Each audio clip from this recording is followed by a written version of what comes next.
Watch this. Next,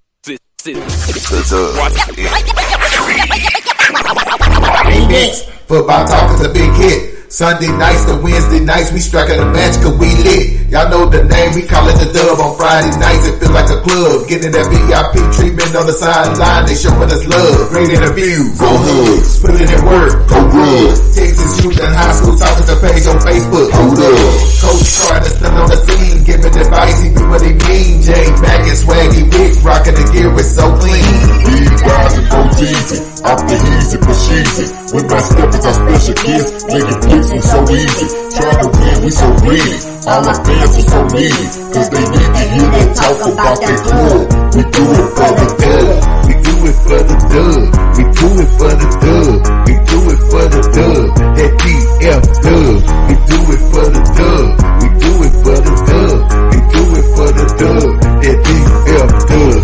Welcome to the Dub, number one high school podcast starring Pat Boteezy, Jeremy McInnes, Whitfield Roderick, Coach Carr, and Ryan Riser.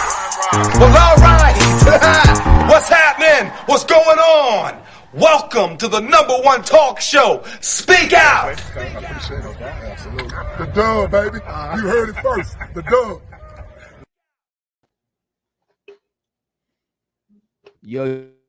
Yo, what's happening? Fellas, how we doing today? Hello, how are you? What up, J Matt? Man, I'm good. What's going on, B-Rod? We got one of my favorite coaches in today, Mr. Teddy Like It Is. Coach, I call him Coach B because I ain't gonna just jack up your name. But you can tell the proper announcement. Coach Beattie, right? Coach, can you hear me? I don't think. Can you hear me, Coach? Coach.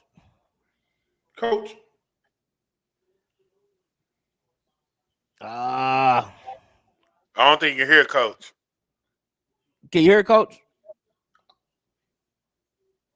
I'm about to tell him go out and come back in.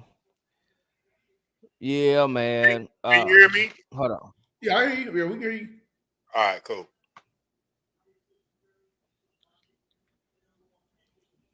I hit him up. Tell him that. But how y'all doing today, man? What up, Jay? Hey, ain't nothing, man. I see Khalid. You see Khalid in the background. Khalid, go ahead and put your face on. We can bring you on. We can talk to you. There we go. Hey, man. Coach Carr hit us up, said he wanted to bring on a special guest. You know what I'm saying? My man, Khalid Lockett. Let's bring him in. Yeah. What's up? What up, young man? Yo, what's going on? How y'all doing? Are we Good, man. Tell us chilling, about yourself. So I go to Saxey High School, 4-star wide receiver. I go to Saxey High School. What class? It's class of 2025. All right. What kind of offers you got going? I have 15 offers such as Michigan, Nebraska, TCU, Arizona State, SMU, and Texas Tech. Okay. Who your favorite? Put me in the hot seat. Well, I mean, listen, this conversation is gonna last about as long as your answer. I'm really liking Michigan right now. Okay, all right. Look at the coach like that. Hey, look, well, man, bought himself a couple more minutes, man. That's what's up. Tell me about Michigan, man. Why you like it so much, man? Man, my first time going down there in June, I went down there for an unofficial visit in the camp. And Coach Bellamy and Coach Goodrich, they welcomed me in open arms. I got to meet Coach Harbaugh and the rest of the staff. And they just made me feel like family the first time I've been down to Michigan. So, okay. Hey, so let me ask you this, man. You're out there in Satchels, man. What's out there, man? You know, are you playing against the poor sisters of the South? And you getting gaudy numbers because you ain't playing against nobody? Like, tell me about it, man. Man, this year we do play Carpel and Prosper, so them gonna be hard, tough games. Right. And then the district we play such as Garland, North Garland, Lakeview, schools like that. Okay, Come on, man. Yeah, them off weeks during the district, man. You know what I mean?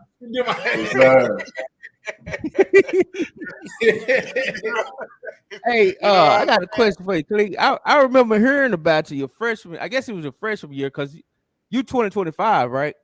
Yes, most definitely 2025. So it's been a lot of buzz about you coming out. Cause I could have sworn I remember seeing you and the Corians. That was like the main 2025 that was already on the radar. A lot of people, right? Yeah, DK. Yeah, that's my guy. That's my guy. Oh, okay. Well, of course, ballers hang around ballers, right? Yes, sir. Okay. Who else? Who else you you pretty familiar with and that your other 2025 wide receiver? Because I play on multiple teams in the DFW area in 7-on-7, and plus I play down in the DFW area a lot, so I'm pretty familiar with Dalen Singleton, Dalen McCutcheon, Taz Williams. Them all my guys, all of them. Okay. And they dogs just like me. Yeah, them all ballers right there. Yeah, all of them. Ballers, Jay, he looking real familiar right now. Listen, man, Michigan want him. Yeah. Hey, look. So I got a question for you, man. Yes, sir. Like when you was in Ann Arbor, man. Tell me how the big house was, man. Man, hey, I thought I was dreaming when I first saw the big house. The state of the art, everything from the players, coaches, the equipment, everything is everything you want in the D1 program. Man. Everything is just, man. Next time you walk down them hallways and you see all them All-American pictures, just give me some dap next time you're there. Yes, sir. Hey man, I promise you, this is not a Michigan recruiting pitch, but you know what I'm saying? My man is here though. Yeah, I'm just saying, if you walk by the hallway and just know I'm hollering at you like, oh, there go a baller right there. You know what I'm saying? And I might be saying stuff like, see you on this wall soon. You know what I mean? Yes, sir. That's all. Yeah. No, that's what's up, man. So look, I do got a question for you though. Yes, sir. What's up, Coach Clark? When you think about where you are right now, right? 2025, you good, you like that's what it is. When you look at all that whole class in general, when people say that may be one of the best classes to come out of DFW in the last 10 to 15 years, how do you feel about that? Man, I'm gonna be straight like this. We are the best class to come out of DFW. 2025, we gonna not just receivers, not just quarterbacks, even man, we the best class. We can be everybody. I feel like everybody in the DFW, including myself, is the best in the country. No doubt about it. Man, hey, you talking big talk right there now. That's a big talk right there. we gonna go. Hey, 2025, we gonna go down as the best class in that comes down. And you know what? I listen to a lot of recruiting podcasts and stuff, and they do talk about 2025 being one of the deepest class. Yeah, they do say, yeah. You know, a lot. And that wide receiver class, just in DFW, man, is crazy. We're the best receiving class ever, in my opinion. That's just me. We are the best receiving class. Man, it definitely should be some NFL players coming out of that class. I'm talking about DFW. It's going to be. We're gonna have this conversation locked in the next 6 years. Oh yeah, most definitely. It's gonna be that'll give y'all a chance to go through college. Yeah. You know what I'm saying? Yes, sir. And see where you end up on draft day. But collectively, as a group, this might be one of the deepest. Right, we're gonna be the deepest. You know, we're going to be the best class in the 2025. Man, 2025 is the deepest class. I can't argue with you, brother. I'm right hand. Y'all need some linemen in that class, but you know. I might be the best 7-on-7. Hey, you know the trenches, they develop a little slower than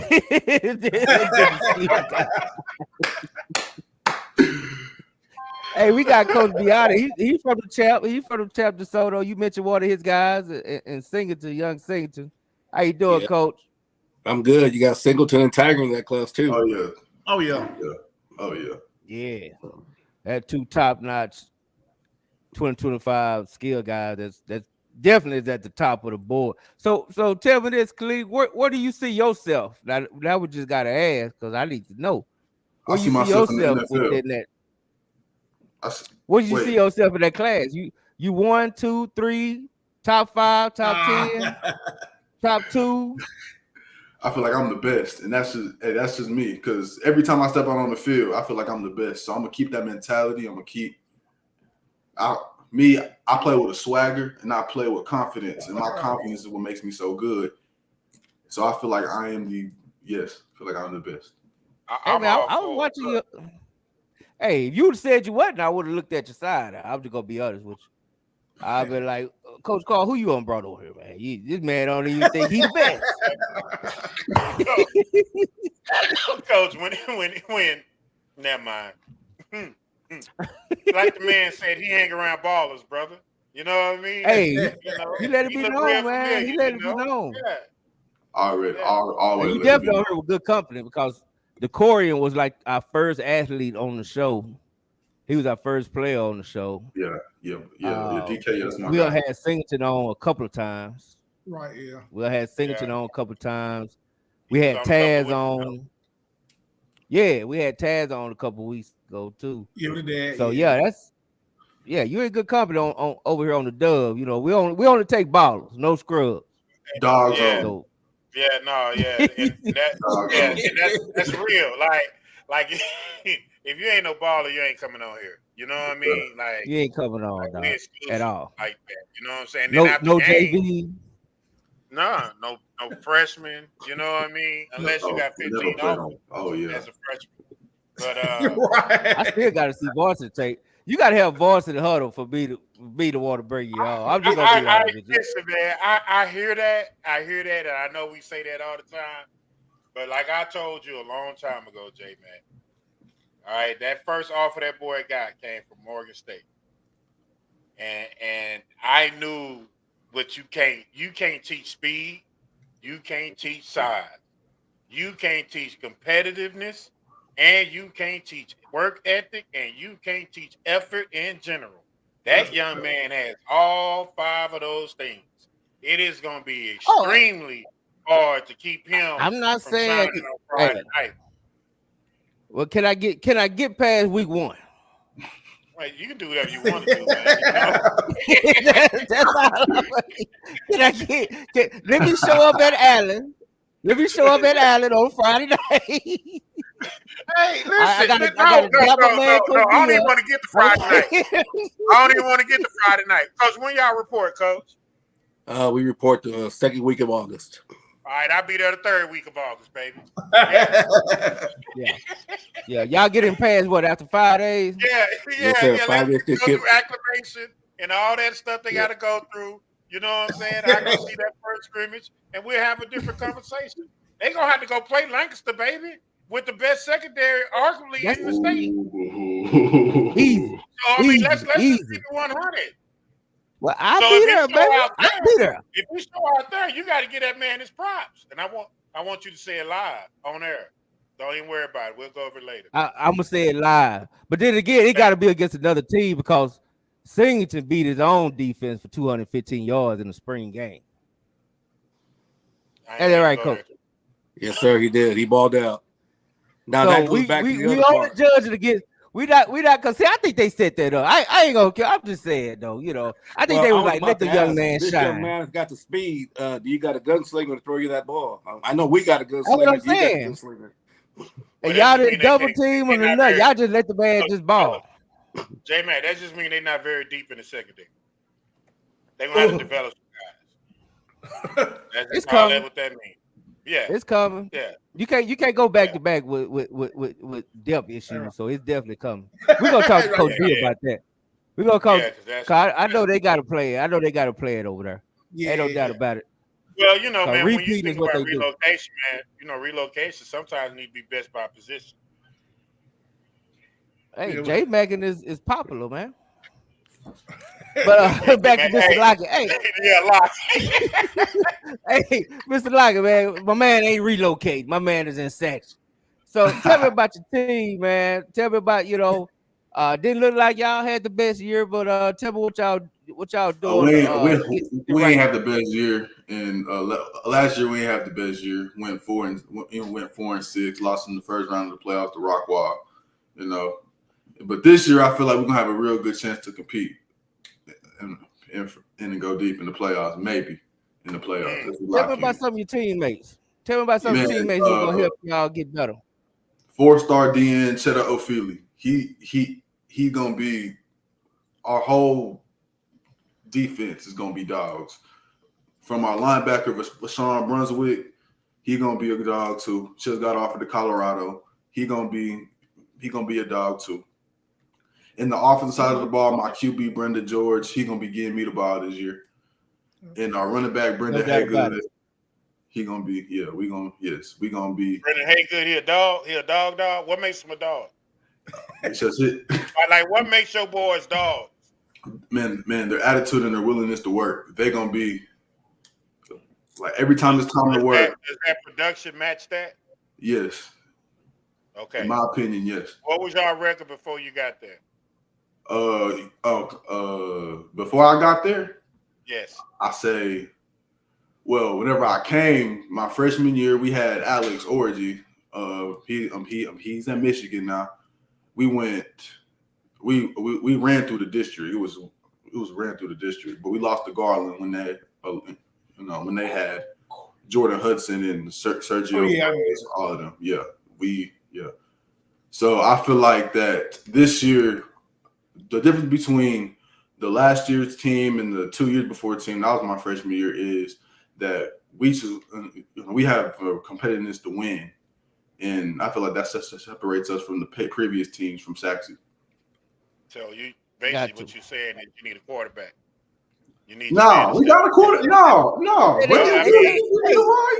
Yeah, I'm just saying, Coach. Man, he throwing a number 5. Yeah, he's throwing to me. I'm gonna be able to make him look good. Like I said, Coach. As long as they throw him the ball, they got a 90% chance of winning the game. Oh yeah, most definitely. See what I'm saying?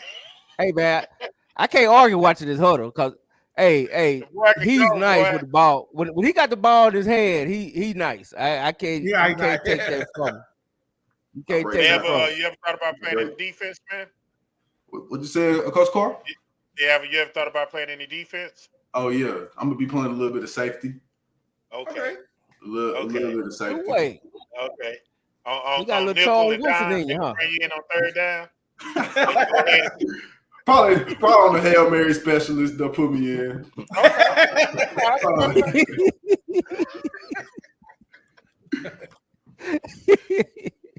Hey man, other than the big time Michigan offer, man, is there anybody else that's up close to Michigan? Yes. I saw you on some visits. I saw your Texas photos. Look good at Bernard. Yes. I do visits I have coming up. I do have Penn State and I do have Louisville on the schedule later on in the month. And I do go back to Michigan later on in the month as well. I went to Alabama, I say 2 weeks ago. I met Coach Saban, met with Coach Wiggins. Alabama like that too. You can't argue with Alabama. Listen. You said Alabama, man. I ain't gonna sit there and argue with you on Alabama. You know what I mean? You know what I mean? But look, I'm gonna take this with you, man, because this is gonna be a jewel when you move forward, man. So when I went to Michigan on my visit, I was on the back of the plane, and I committed that weekend, right? So I'm coming back, and it was the Fab Five. We played the Fab Five. I mean, the Fab Five played Duke. Like, it was just live, man. It was a live weekend, bro. It was my birthday, too. And so when I was coming back, man, I was sitting on the back of the plane, and I asked God, I said, God, give me a sign, let me know if I made the right decision, right? And the plane went into turbulence, right? And from that moment on, I never questioned it. So I'm going to leave you with this, man. If you can play ball, you can play ball anywhere in the world. All right? Ball is going to ball. I mean, it don't matter where you show up, where you go, right? Yes, sir. But if you want to get the most out of your college experience, and if it's truly about the leaders and the best, then why not go to the number one public university in the world, University of Michigan? Also, a team that's been 2-time Big Ten, playing in the Final Four every year. So you're getting the best of both worlds. And it's not a whole lot of people out there can say that. You know what I'm saying? We got the largest living alumni in the world. 1 in every 700 people you meet went to the University of Michigan. You're gonna play in front. If you talk NLI, shoot, you playing in front of 100,000 every weekend. That is You true. know what I mean? More than any place in America. Not to mention millions. You're playing in the biggest game of all college football, Michigan, Ohio State. They can say that Texas. Alabama, whatever. OU, Texas. You can say whatever you want to say. That game ain't the same as that OU, Michigan, Texas. Ohio State game. It ain't. And I listen to me. I coached in the Texas OU game. Okay, I sat in that booth in that Cotton Bowl. That shit ain't nothing like playing in front of 100,000 people, bro. Where states don't like states. You know what I'm saying? They tape off the letter M and everything in Ohio for that game. It's different. You know what I'm saying? Yes, But sir. what I'm saying is go where you can go, where you can play, you're going to get the best education, and you can develop it. You know Michigan can do all those things, man. So go blue, bro. For real. And then when you're ready to pick, come on the show. We got you. Hey, no pressure. No pressure, Mr. Lockett. pressure, right? No pressure. No pressure. You got anything for my man, B-Rod? I don't got none, man. Good luck on your season coming up, man. And, you know, we're going to be looking forward to seeing what you got, man. Thank you. You Thank got y'all for having anything for me. him, Coach Beattie? Best of luck, yo, man. Keep on working. Keep on grinding. Thank you. Hey, I gotta ask you because I'm gonna be following you now. I love your personality, man. I love you. I love your energy. You know what I'm saying? And Coach Carr gonna bully us and make us keep going and wear Michigan gear and show up at the game anyway. So, but now, man, before you get out of here, man, give everybody out there a reason. Tell everybody out there why they should go watch Saxon play and why they particular should be looking at number 5. Shoot. Hey, just look at me. Every time you turn on that TV, look at me. And look how much I'm having fun. And look how just like much that. my Hey, team is if having that's gonna fun. be worth the drive, I'm making it. I'm making it. make it. I'm gonna make it. 'Cause I All I gotta know, see. you been You know what I'm there saying? Man, y'all gonna see us whoop up on everybody in the district, though. That's for sure. Oh, wait a minute. Time out. Here you go. Did you say the district? Yeah. No, Everybody in the listen, district, bro. No, that ain't everybody how out we of judge. district. That ain't how we judge ballers. That's not how we do it. So we need to see you show up in the biggest games of the year. You know what I'm saying? Like I don't care if you got 120 yards and 3 touchdowns on the Poor Sisters of the South. Like, who cares about that? That's a stat game. We go into that knowing we get a stat game. And if you're a dog, you don't even play past the second half. You know what I'm saying? So we want to see what you do against Prosper and those people. You know what I'm saying? If you putting up numbers against them type dudes, then yeah, we're gonna have a different conversation. Yeah. You know what I mean? But if we show up to the game and you don't show up, it's gonna be a different conversation. Hey, watch the game watch the first game on the 25th against us versus Capel. Or maybe There you go. That's it right there. That's it. Okay, we good. We good. And I'm still go for 150. We good. Okay. That's Okay. yeah, that's where we at. I'm gonna go crazy regardless. Oh, okay. Hey man, I can't wait, man. And tell coach, let you in on that defensive side, not just Hail Marys, dog. You need to be out there. Best players need to play. Oh yeah. You know what I'm saying? 'Cause I don't know what's out there, but very few teams have 22 real starters. So if you can go both ways, go both ways.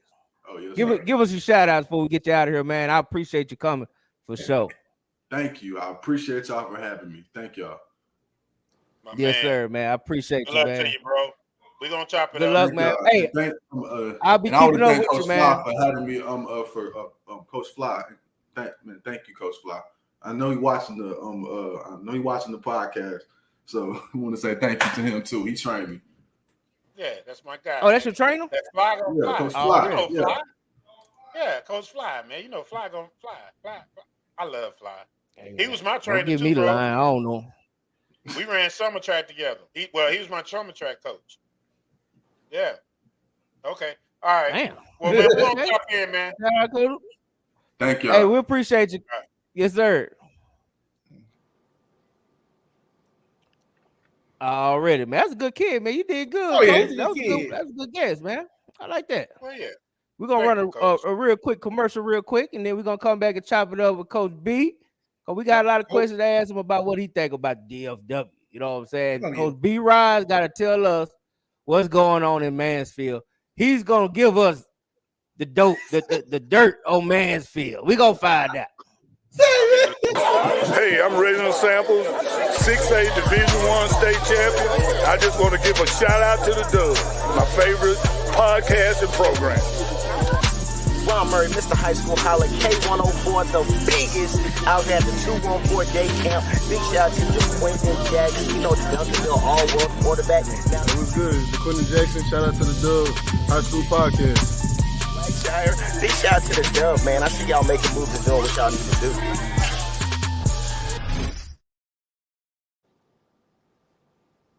Yes, sir. Yes, sir. So what's going on, Coach Beattie, man? We were talking earlier, man. So all the vacations over with. It's time to get back to work, huh? Yeah, man. Yeah. It's gonna be a lot of work this year. You know, we're known as the District of Doom, but right now it's the District of Change. There's so much change in our district with coaches in and out, new titles being passed around. So, you know, we got to go back to the drawing board and look at it like, you know, first time we're seeing these teams. Yes, sir. Yes, sir. Before I ask you again, I want to get your input about. I saw you one of your rivals down the street there. You know, on Beltline. They had a nice change, and a lot of people have a lot of good feeling, good vibes over there. I met Coach Ward. He's a great guy. So yeah. Well, I get your opinion about what they're gonna do. A lot of people, I think it's a rebuilding, but a lot of people think they finna jump right back into the playoff race. Man, I think Coach Ward's doing a good job from parents that I've talked to, but like I said, he's coming from Midlow, coach cornerback at Midlow. I know that they have a new DC. I think he was a D-line coach at Midlow. And I know they have a new co-OC. So that's a lot of change in key positions. You know, implementing the offense, implementing the defense. Now, whether they're going to stay the same or not, I don't know. But I've heard Coach Ward is a good guy. He's an alumni, which helps. So he has a vested interest in Cedar Hill. His DC's an alumni, which helps. So he has a vested interest in Cedar Hill, and he knows the rivalry. He knows DeSoto, Cedar Hill. The most important thing, in my opinion, for them is to get there and build relationships. Stop losing kids or don't lose kids, you know, because that's the biggest thing that's going to hurt Cedar Hill is losing kids, because they got talent. They got some good-looking kids. I saw them working out in the summer on Twitter, and I was impressed with some of the kids, the way they look. Now, they look the part. We'll find out when we play. Yes, sir. B Rise. What's going on, man? You kind of stirred up my little Facebook group with your Mansfield love.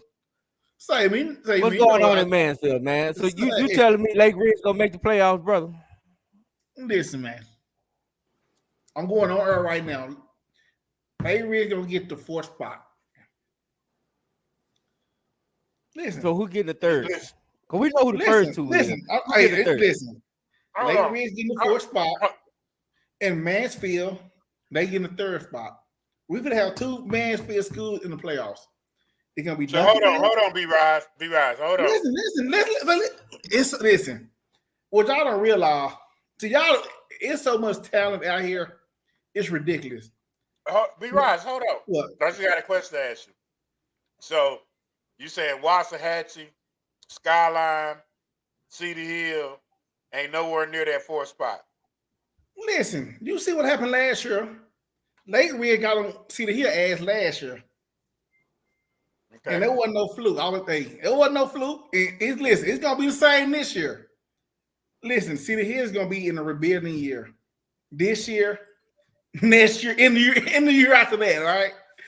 Listen, man. All them kids are going further down 67. Okay. Let's watch. So, I think Skyline are gonna now, if be you better. say that, according to you, if you say that, them 2 teams make it, that means DeSoto probably got to go D1. Well, Mansfield, I don't know. I think Mansfield will go D1. Oh, no. Is Mansfield bigger than DeSoto, right? Yeah. Well, so they'll still be good. Okay. Yeah, so that'll be interesting. No, I think one of them will get the 4th spot. I still think Just watch, Coach. Just watch. I'm telling you, man. Just watch. Just watch. I just don't think you could just count Waxahachie out. That this man. Listen, I don't got nothing against Waxahachie. Like last year, there was a good season on their standards. Listen, man. Listen, they should have lost to Mansfield last year. And that Lake Ridge, man, that game was a back and forth. Listen, man. I'm just saying it right now, man. I'm not none against them, man. Maybe just a down south thing. But man, they are over. Man, I'm saying they're overhyped. Who's overhyped? Waxahachie is overhyped. We did the same thing last year. This is what scares me about Waxahachie. We said, they're gonna beat this. They're gonna beat this. They're gonna beat DeSoto. And y'all had me buying the Heights too. 2 years they let me down. Waxahachie, man, listen, man, they are a good team, but they're just not there yet. And I'm telling you, you saying that same Lake Ridge team, they got a 70 put on them. Listen, that was a bad game. I don't know what happened. Listen, everything went right for DeSoto that game. Everything went wrong for Lake Ridge. All right, I'm like. We're gonna find out real quick because Waxahachie and Cedar Hill in the 1st district game. Well, this game they got a new OC, which I don't. He came averaging 26.6 a game. You better score some more points up in this area. Say, coach. So you averaging 26 points a game in high school? That's not a lot. Now the OC came from a 4A program. That's not. Let's not make excuses. Is that the one that came from Heritage, or did he come from? No, he came from Van something. Vandergrift. Van Alstyne? No, it wasn't Vandergrift. No, Van Alstyne? No, it's a Van something. Well, if it's Van something, they probably ain't that good. It's a 4A team, but I know they lost their linebackers coach, their cornerbacks coach, and their O-line coach. They got new. Huh? Oh, my mic was on. Sorry about that. That's scary, man. When you say it like that, Coach. 26 points, you might not win 2 district games. Well, I mean, I think, like I said, I think Mansfield has a lot of talent, but I think it's just so watered down, spread out through the high school. I think Coach Hall does a great job at Summit, but their numbers are really low. And like, Coach Carr said, somebody said, you got to have depth. It's a long season to make a good run, and you got to have depth. And I just don't think these schools have enough depth. We don't. So now that's the part I want to get to. The first game of the season is going to be for that 4th spot? 1st district game. But I think if they get past Cedar Hill, they should get past Skyline. They should beat one of those Mansfield schools to put them in. How do you see Cedar Hill Skyline? Can they be for the 4th spot? Skyline has a good crop of linebackers, and they got a new DC. He was their D-line coach that got promoted. They've got some transfers in, which I've heard, but they've gotten some transfers that are 3rd, 4th string, Duncanville kids, maybe Sauk kids, I just don't think they have the firepower. They didn't have the depth last year. I think they got worn down. I think tempo kills them because they don't have the depth. I think their kids play hard. I love their linebacking core, but I just don't think they have the depth. Once again, Yeah, I think that's gonna hurt them too. Say, Coach, I got a question. I got a question for you, Coach. Just be real with us. It ain't rumor. We know DeSoto enrollment is it's dropping. If DeSoto, for some reason, I guess their numbers are 5A D1, are y'all gonna stay in 6A, or y'all gonna go ahead and go down and try to just run a table in 5A Division 1? If the numbers get down, I would say we probably would go down to 5A. So y'all want to stay up? I would go down. I wouldn't think. I think if we went down, we could be really successful in I mean, it wouldn't hurt us. Girls basketball. Yeah. Obviously, we're going to probably come in either be number 1 or number 2 in the nation. Right. We have a great young core coming up with Booby coming in. We got the young running back coming in. Obviously, Tigers class. We have a young group of kids that I think would thrive in 5A. They would thrive in 6A? Yes. Yeah. Move down. But he said they would like he said like really. I'm saying the number wise. No, he's talking they'll just really ball out. Well, here's the thing. Let's be honest. See, now, Coach, that will put y'all like with the Lidos and the Lancasters and the Longviews. Yes. Yeah. So those are some competitive games too. Those are some hard games too. And Longview, that's a tough. 7-5 is a tough district. Longview's tough. Lancaster's tough. Argyle, they're good teams. I'm not trying to water down. That's why when people talk about 6A and 5A, there's so many great teams. The only thing that's separated is just the population of the school. No, hold on, Coach. Stop. Right. I'm gonna ask you a question. If is the enrollment going down in the overall student population of DeSoto, correct? Correct. But your football enrollments are not going down. I think we felt it. They shut down one of our junior highs. You know that, right? All right, Coach. Yeah. The kids that come from the middle school. The kids that come from the middle school because y'all got open enrollment. They coming. The good ones that want to play football coming to DeSoto. Mm-hmm. The parents who not taking their kids to DeSoto are more academic-based kids, or they just have a different mindset. But y'all football enrollment is not going down. Well, we went from I think we went from 300 to 250. Really? So we lost about 50 you lost 54. You lost 54 four stringers. Correct. Okay. But think about it this way. If you look at Cedar Hill, Cedar Hill would really have 5A numbers if they eliminated their collegiate program. Would you subject Cedar Hill the last 2 years that they've been getting whooped on, or would you give those kids a chance to be successful in 5A? Well, I don't know, Coach, because I went to a school where we was 4A enrollment for a long time. But we played big 5A, Jack. So I don't know. I can't sympathize with that. I just say if you don't line up to play football, let's line up to play football. Now, one thing that I think is going to help us, we have a great superintendent, and she really putting in a lot of effort in the collegiate program, which I think will help our enrollment back up. And I know, academics is a big thing. We want our kids to be ready to go to college ready. We want our kids to succeed when they get to college. We need our kids to be in positions where they're not the workers, they're the bosses. And I think our superintendent, Dr. Rogers, and our principal and our athletic director are all on board of we really trying to focus on academics and bring up those standards, and then let the kids come, but let's give them a platform where they can become, model citizens of this country and make money, because like I tell all my kids, we want you to get a D1 scholarship, but at the end of the day, invite me when you graduate.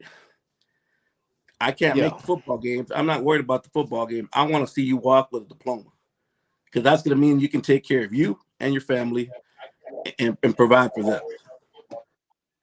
We're just a platform for them to get there. I can see that. And you mentioned something about Summit, man. It's been a lot of buzz going around, in the media. I see my man Coach G. Y'all welcome Coach G. Coach G from the northwest side. You know what I'm saying? Yeah. But and like he said, he was shaking his head. It's been a lot of buzz with big media. Big media is a lot of people picking Summit. to make big moves in 5A D2. And I want to kind of get your thought about that, because I'm asking all you guys, kind of change the subject a little bit. Who do y'all believe will be the biggest threat to SOC for 3-peat? Is it Summit? Melissa and Summit. Melissa and Summit. Melissa and Summit. Right now, and they have 14. I think Coach Hall does a great job. You know, I used to. I got to Conley right when Shannon got the. I believe it was one of the clean jobs. So he was the OC before he got the head coaching job at Pflugerville Conley. So I missed him by a year. I've always looked at Shannon as a kind of a Coach Mathis coach. Fiery, gets his kids to play hard, gets his kids to buy in. I have nothing but respect for Coach Shannon Hall, and I think he does a great job at Summit. He's not in the best locations. I think he's kind of in between Arlington, at the border right of Arlington. So they might be going to go to Arlington or Summit, but I think he does a great job. Yeah, another thing. I think he's got 14 starters coming back. Yeah, Summit, man. You know what, Coach? Summit in that Southern. The thing with that, Coach, like we just had we're doing a realignment. The reason why their enrollment is dropping like that, I guess Mansfield, I guess they do realignment. They're making their feeder pattern smaller each year, so it's like they're losing kids to Seguin. They're losing in some areas. A lot of kids going back to Mansfield High. I mean, it's crazy, man. They're losing kids, man. They're losing a lot of kids. Why they doing something like that? I don't know. It's like I don't know. Trying to tighten that budget up. Man, they're trying to streamline the district. Every district is doing it one way or another. That's what they're doing. But Summit is always going to get some of the Arlington kids. It doesn't matter. It's the same way with Lake Ridge. Lake Ridge share kids with Grand Prairie. So it's always the same. It's just they are moving those attendance lines. They doing it the same way up here in the Northwest and in Fort Worth. They moving those attendance lines. We already know one of our schools up here is going to play with 6A numbers this year, but it'll get classified as 6A next year. That's all it is. It's a money thing. They're trying to get the right people in the right place.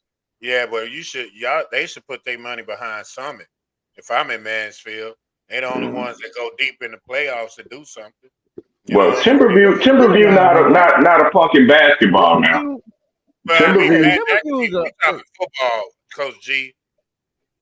Timberview is a good football program too. They were undefeated till to the first round last year. Summit has been to the state semifinals. 2 years in a row, and then they was SOC hardest game 2 years ago. 2 years ago. Yeah, but Coach Carr. Okay. Coach Carr. So we're putting a lot into that SOC game. I mean, this is the same Summit team. We put way too into that game. This is the same Summit team. Listen, bro. Summit can't beat everyone. Let me say this, J man. We can say whatever we want to say. We put too much. We can say whatever we want to say. We can talk about these regular season records. We can talk about that.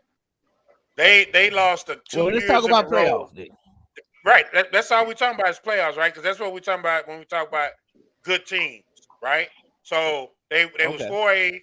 4A, they went to the semifinals. The very next year when they went up 5A, they went to the state semifinals. They played SOC tougher than Melissa or anybody else.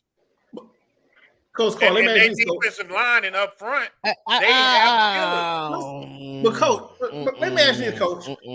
If they beat SOC, they lose in the next game, Coach. But that's not true. History doesn't tell you that. History tells you that if they beat SOC, they go on a run. That's what they do. We got to stop this. We got to stop this magical SOC game. Like they were about to go on a championship run or something, dog. We got to stop this. So what did they do the 2 years before that, J-Mac? They lost Denton Ryan. Okay, that's 2 years though. We talking about this team. What makes you think they wouldn't have did it the third year? They lost. That's what made me think it. Okay, they lost to the state champion, bro.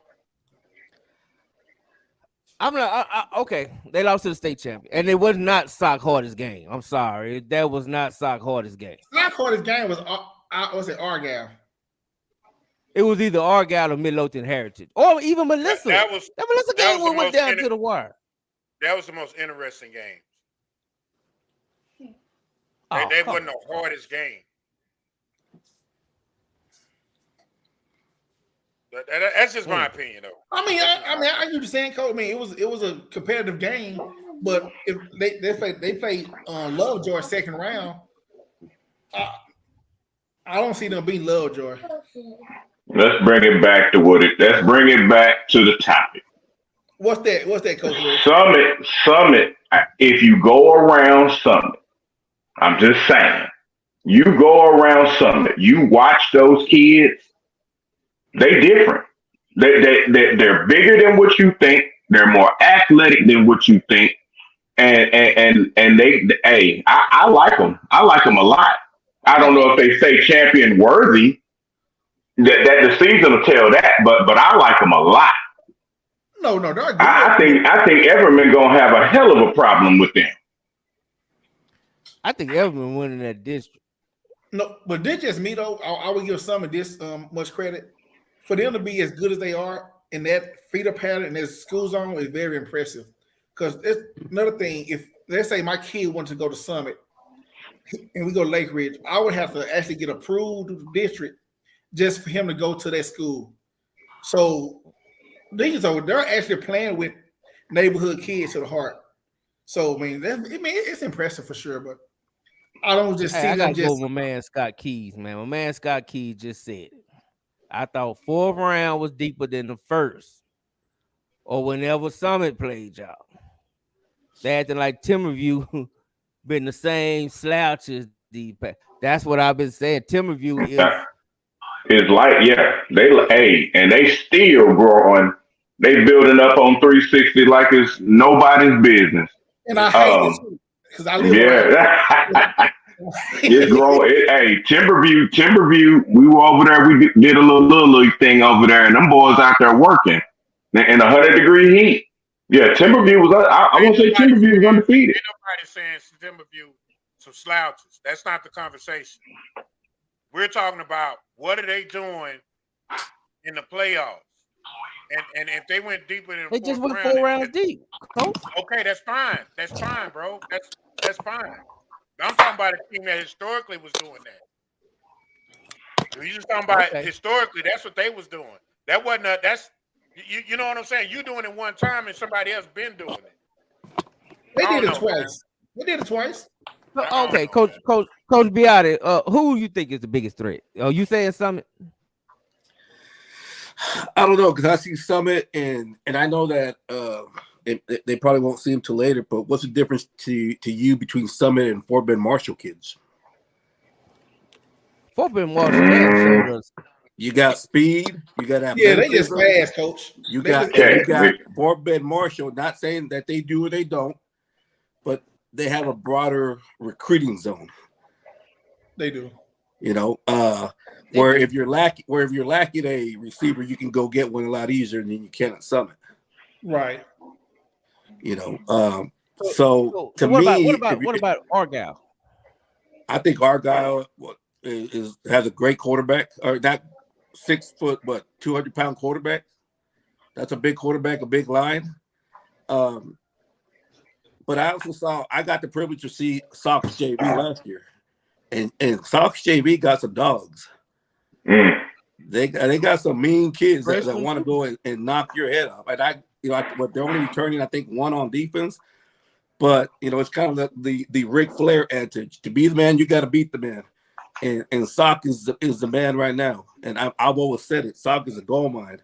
Even though they're Dallas ISD, there's no difference in them in DeSoto and Lancaster. They're in the little pocket, and they do a great job with the kids they got, and they got a good crop of kids coming up. Right. You're right, Coach Beattie, because I went to the spring game, and when they took them ones out and started playing them youngsters, wasn't no drop off on defense. Not in my opinion. They're hungry. Them young cats are hungry. Say, Coach Westside, I seen one drop off when South put them backups in. They played Love Joy shit. That was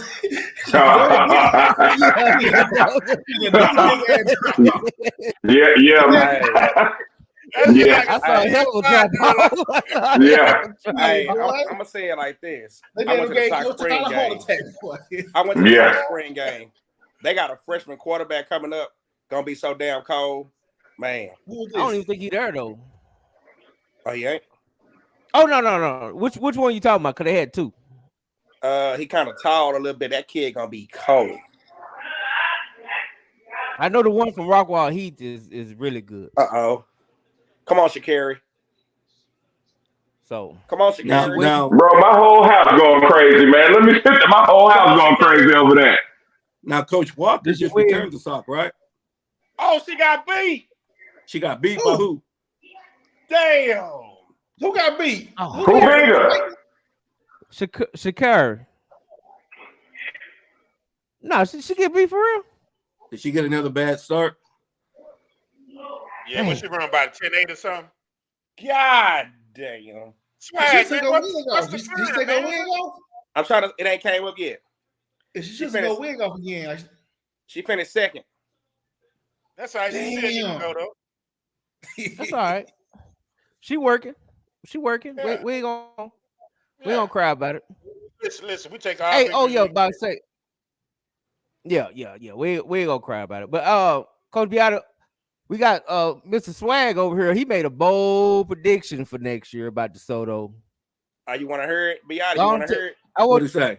I want to go ahead. I'll be back. But y'all go ahead and tell them your prediction, Swag. I'll tell you my prediction for this year. Y'all win football 6-8 or 1 or 2. Because I know everybody talking about if y'all go D1, y'all scared of Duncanville. I believe in y'all. I don't like Duncanville, so we good.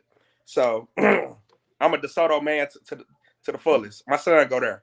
So I'm going to say we in this category. So if we face Duncanville, we will beat them in the playoffs in the regular season. I'm not worried about them.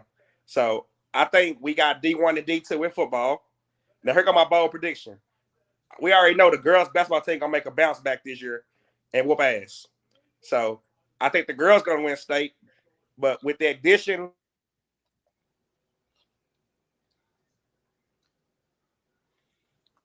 What happened?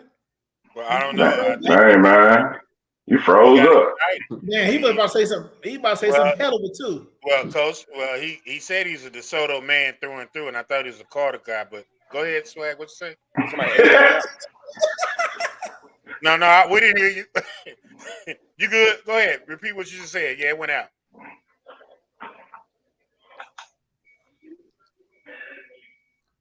Oh no, he in the black hole. Well, that's because the Carter guy's getting him. Say, Coach Beattie. Yes, sir. Say, Coach. All right, y'all favorite to repeat. I got y'all repeating. We all got y'all repeating this year. If y'all repeat this year, what else is there for you to prove, Coach? At that point, you can go wherever you want and be a coach. How are you looking at, for being a coach in their free time? They're looking for you. I'm looking to be either. You can go wherever you want, Coach. You're a hell of a coach. There's a lot of things that I'm looking at. I love business, number one. I love football. I love DeSoto. I think I have the greatest boss in the world. And that's what makes it hard to leave because it's more than a job. It's being around family. Somebody, Coach Samples had offered me a job. First year he got to Duncanville. And I didn't take it because Coach McGuire had offered me a job at Cedar Hill. So I had already talked to Coach McGuire. Somebody asked me, would you have gone back to DeSoto when Claude got back if you would have ended up taking Duncanville?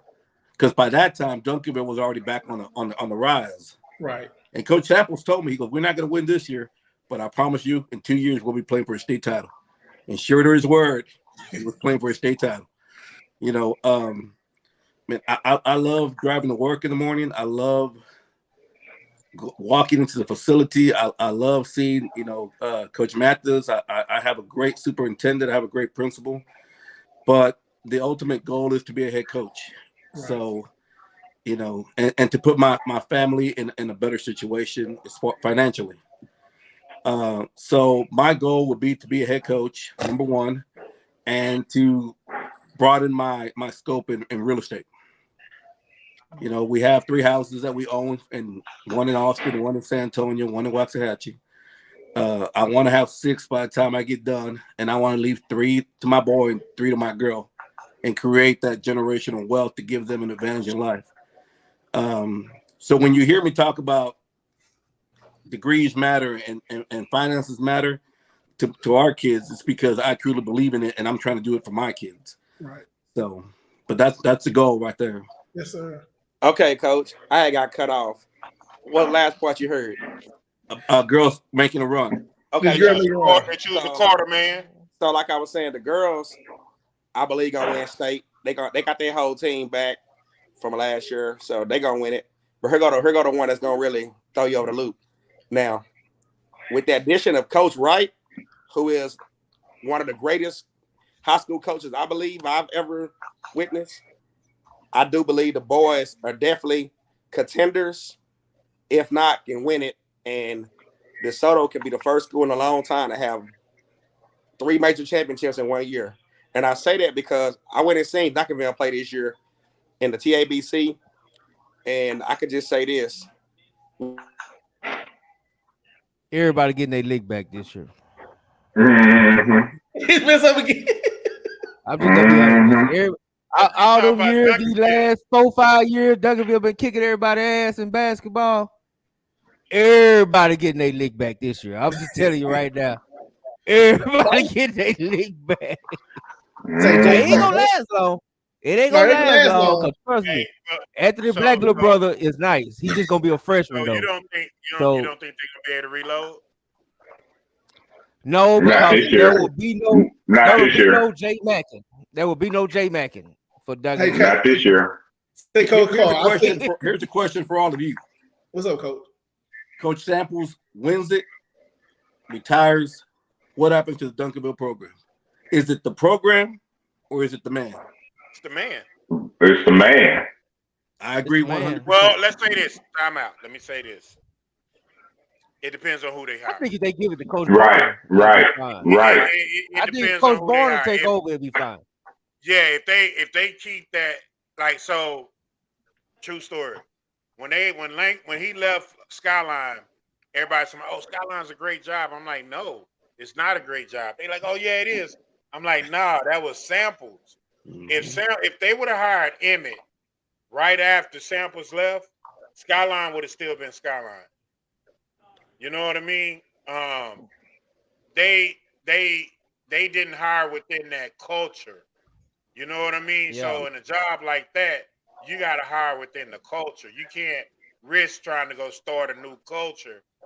You know what I mean? When that culture has been so successful. Okay, let me finish my my basketball joke. I want to say about Duncanville. Oh, you gotta get it off. You gotta get it off. Now, Coach, like I was saying, I saw him. That's why God keep knocking you off this channel. I saw him in the TABC. This is I compare Duncanville basketball team from years past. This year, Duncanville basketball team look like the baseball players. They can't take steroids no more. They out of there. Wow. Oh, man, I don't know, man. Wow. Woo, Lord, man. We got to go to something bright. Let's get something to cheer us up after that one. God damn. Yeah, man. Hey, walk away. I'm just saying. Hold on. Hey, wait a minute, man. Let me cheer us up. Hold on. All right. Wait a minute. Hey, welcome to the Southside Party Part 2. DeSoto and you took care of their business and did what they do. It's going down. How it feels, Coach? I'm doing great, man. God dang it. 2 down, 1 more to go. Yes, sir. Hey, I was talking to some of the players and I asked them how this game felt compared to last week. They felt like this was an easier game. The atmosphere was a little bit different. Did you feel the same way? I think once we got used to all the shifting and motion, they're going to keep up with our speed. No doubt, no doubt. What does this mean on the ledger of you and Coach Mathis together as a champ? Because I know y'all done went through the struggle together. I tell you what, I showed them a tweet that I made in July, and I said, goal number 1, state title. Goal number 2, get a head coaching job. A lot of people thought, man, you got the balls putting that out there. Well, number 1 came true. We'll see what about number 2. But if not, then we're going to run it back next year. Well deserved, man. This is one of the best ones, man. Y'all, if y'all don't know, y'all better recognize. We'll have them on the dub to talk about it, see what jobs pop up for them. Anything you want to leave? Man, hey, we need about another 50,000 people to just back this bitch out. Let's go. Absolutely. That's my coach, Coach Beattie, reporting live from the dub. No, already. You really are, Pat. Bo T, you got to be Bo T's favorite coach. That's even over his brother-in-law. That's over his brother-in-law. That's over his brother. So, and you definitely, I think you all of us. Cause if all we gotta do is say, "Hey man, let's bring on Beattie," everybody be like, "Yeah, let's get him on." So definitely, mainly because you tell it like it is. Yeah. That was my boy, man. I remember the Waxahachie game when y'all started whooping their ass, and I saw you on the sideline. You were just so crunk. You was like, "I told you." I was like, "Yeah." So yeah. Hey man, sometimes you got to beat your little brother in the ass. I wish I could find that interview because that's what you said on that interview too. Sometimes you got to whoop little brother. Yeah. But tell us now. You asked us the question about Duncanville. Like you tell us what would it be like after the Samples leave? I mean, I think Coach Samples is the most valued treasure Duncanville has. He brought that team back from the dead. Coach Dykes killed it, and Coach Samples resurrected it. And it's kind of bad. They went and got Coach Dykes was at Lake Travis. Yeah, and they thought that man could do a better job than other candidates because he looked the part, I guess, in their eyes. Coach Samples is a hell of a coach. Coach Towers is a hell of a coach. Coach Mathis is a hell of a coach. Coach Ray Guy is a hell of a coach. Like, if you know where I'm going with this, we got hell of a coaches down here that can coach. We got to give these people opportunities and put them in programs, so they can be successful. Don't go out there and handpick these people that wanted programs that don't fit our kids or fit us. Right. Give these men opportunities to lead, and you'll be surprised how far we can take kids. Right.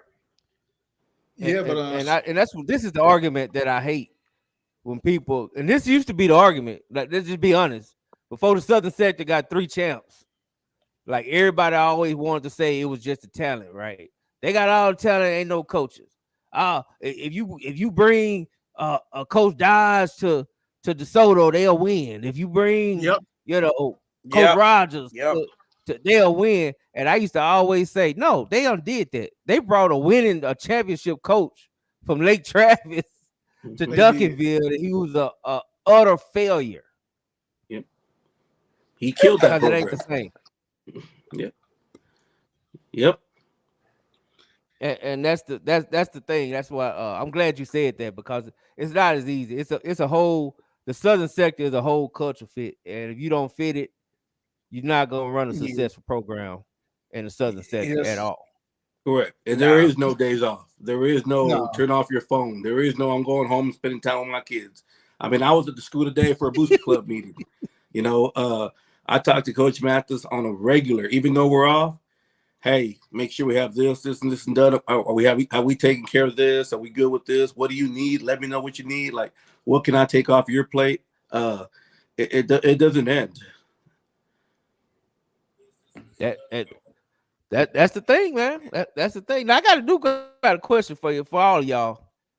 There's a chance that in D2, assuming DeSoto go D2, that also LD Bell makes the playoff, Trinity make the playoff. That would send North Crowley to D2.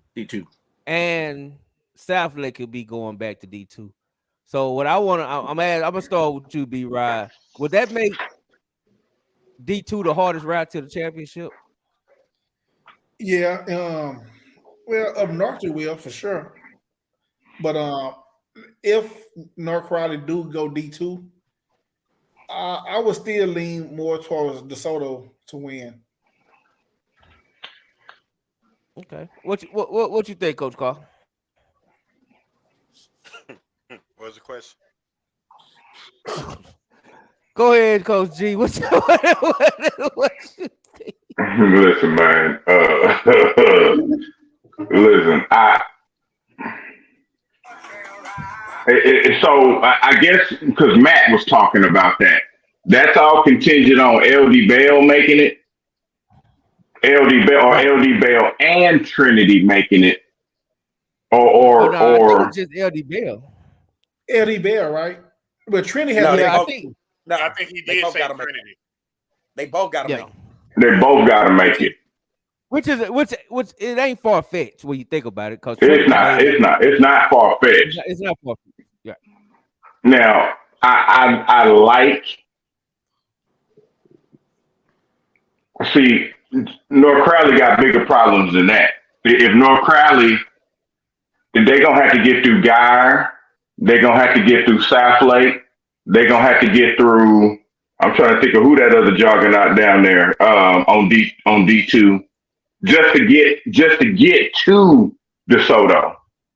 It's gonna be hard. So it might be the toughest route. Yeah, it's gonna be a dogfight. It's gonna be a dogfight. They got to get through. I mean, because the thing I say about on this side of town for North Crowley is if they go D2, they gon'. I mean, they did it last year, but it's always that second round game where you got to go 3 to 4 hours and play a San Angelo Central or an El Paso Montwood.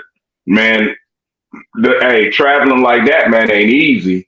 And in my opinion, it takes a lot out of you to come back a week later and then to play a third round game on a team just as good as you. So yeah, it's gonna be a gauntlet. Yeah, because if they go, you think that'll make it harder for, and that's what somebody said. It wouldn't change nothing for DeSoto because all that's on the other side of the bracket. It's region 1 that you're gonna have to get through. Because, like I said, you got Guyer, you got South Lake, and I'm trying to think who this South Lake went through a team, Midland Legacy. You got teams like that you got to go. Highland Park. It's a bunch of potholes just to get to Region 2. You know, so. It would make it a whole lot harder than it has been. Yeah, I think North Crowley, either way, they're going to have to run into something. Yeah, because they would have to play South Lake third round, right? They play South Lake by district. So that would be a second round game, if I'm not mistaken. Wait. No, it's 1 through 4. It's 1 through 4. It's 1 through 4. So if North Crowley wins district, they won't see South Lake. It's either third round. I think it's third round. And then the next round, you got to see Denton. So yeah. But the second round, you always know in Region 1 by district, you got in the city, and then that second round, you got to go to Midland. They ain't coming here. You got to go see Abilene. They ain't coming here. You got to go, or they'll try to do what they call that, a flip, where you play them home, and then the next time playoff game, you got to go out there. So, yeah, it's tough, man. It's tough. That would be brutal. Mm-hmm. So, what you think, Swag? Personally, man. Yeah, can you hear me? Yeah. Can y'all hear me? Yeah. Now I was asking, is D2 the harder road to the championship? If those two, if South Lake and North Crowley goes D2?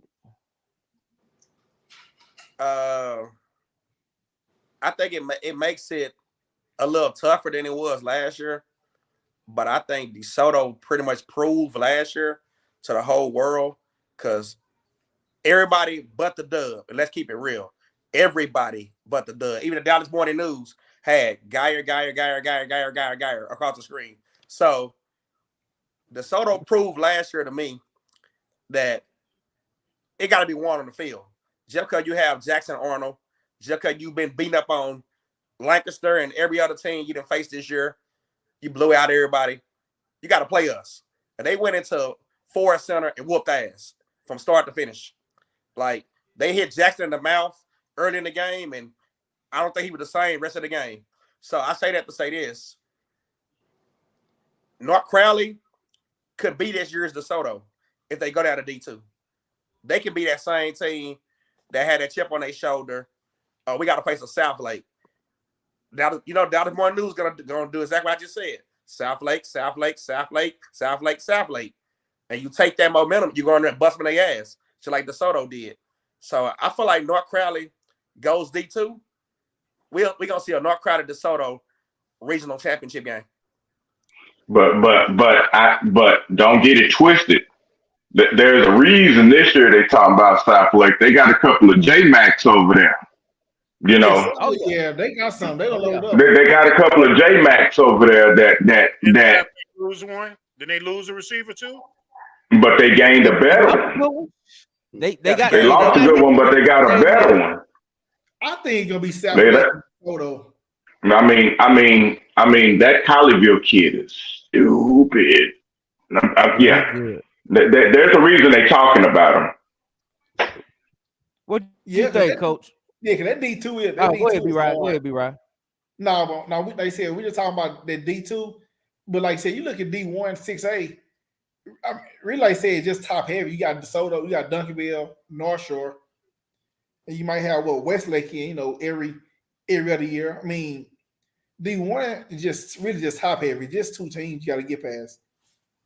I mean, I don't even think Westlake is that good. I saw them on 7-on-7, and I know it's 7-on-7. Louisville, but they didn't impress me. Louisville is a sleeper. It's exciting. I think Louisville is going to be standing in Duncanville way. That's who Duncanville got to get through to go to the state. Who, Louisville? Yeah. I think Louisville will get by Prosper. Bank it. They're gonna they'll beat them this year. I think people get lost and forget that Louisville is not a cupcake. Louisville has always been a power. They fell off a couple of years. Louisville is just like Duncanville. They found their way back to being that power again. So they just like one of them teams. You don't know what they're gonna bring. So Louisville fell off for about 5 years. Let's be for real. Yeah, they were Flower Mound and Flower Mound Marcus District. They fell off for about 5 years. Yeah, they were down for a little bit. Yeah. Coach Beattie, do you think that'll be the hardest route to the championship? And let's not forget, it was some J-backing going on at Austin Vandergrift this past. So I think Vandergrift will come out of on the other side of the bracket. I know they got 3 move-ins: quarterback, receiver, and D tackle. They got Mark Henry's son, and they got Mike Adams, 2 boys. Quarterback and receiver for Mike Adams, and then Mark Henry, D tackle, that was at Lake Travis. So I think they'll come out of the other side. And of course, Katie lost her stud D tackle. That's what they need, right? And Katie lost her stud D tackle. Mm-hmm. Little. I can't think of. They lost him. I think Katie Tompkin, him and his brother, left Katie. So I think, but I think North Crowley has some cats that can go. They do, and they got 3 receivers and a good running back and a good receiver, good quarterback. South Lake, yeah. South Lake will probably play quarters, on them. Try to keep everything in front of them. Of course, they're always well coached. Coach Dodge is going to do a great job getting them ready. But they got cats to compete. They got 2 D tackles and a good secondary. So, I mean, if they're going to make a run, I think this is the year to make a run. They got the younger Boyd. Is that who it is? The wide receiver at South Lake? Going to be a sophomore? Yeah, Coach Boyd. Yeah, Coach Boyd's son. Yeah. Hey, I got a question for y'all real quick. Can you hear me? Yeah, we hear you. Yeah, go ahead. Go for it. All right, so let's kind of back up a little bit. Go back to that Duncanville. If there's 10 left, right? Let's say, for an example, they win state this year, and Sock win state this year, right? Samples retired. Would your first choice be Todd? I know he would go. I don't think Todd would go. I don't either. I think he retired. I don't think Todd would go. You don't think he would leave? To Duncanville? No. Why not? I think you don't want 3 in DISC. It's not like you. Right. Well, it's not like you're going to a program you got to build up. Right. You know what I mean? And he is a disciple of Samples. He is. You know, it's the same program you playing each other every week. Now, what I would be excited about is I would love to see that Mathis and Todd game on the yearly basis. Every year. Hey man, I ain't gonna lie, man. I thought it was beautiful watching, considering how that offseason went, to watch all three of those guys, side by side, and they was having to be together all the time, right? So it's like to watch them continually be together all the time, and I thought that was cool. We don't see that enough. You know what I'm saying? And this is my favorite picture right here. I love it. Look at it. Look at it. Don't they look so happy? Nah. Don't they look so happy?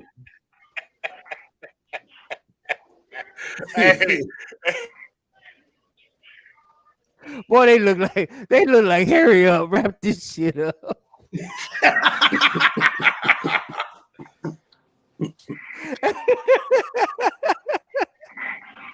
They look like they was ready to go, man. They was ready to go, but they was together all that time. But it would make for a fun district, though. I can't lie. If you keep, it's gonna make for a fun district to me if they drop.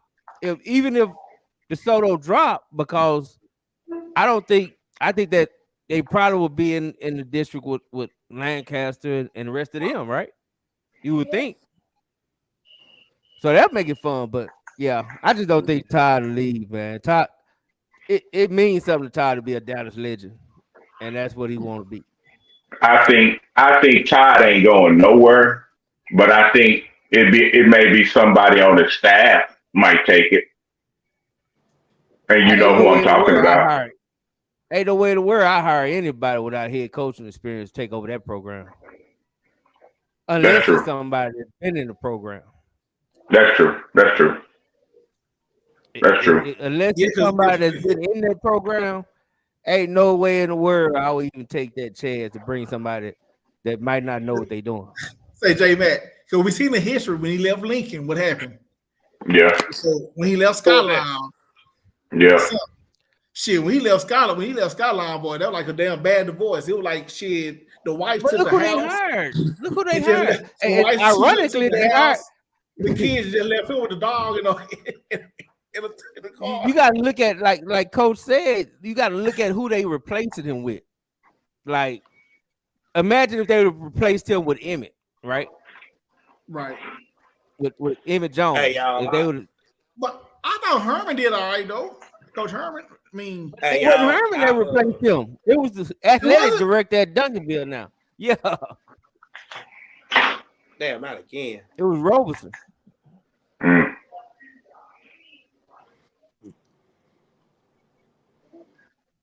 Now go ahead, Swag. Is Swag froze up? Swag. Yeah.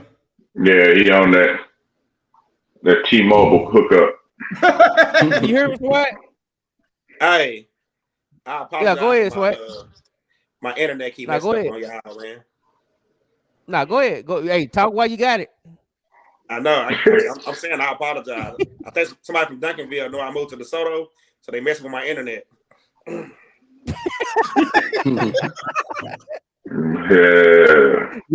Hey man, that's very possible, man. That's very possible. But I just think they will.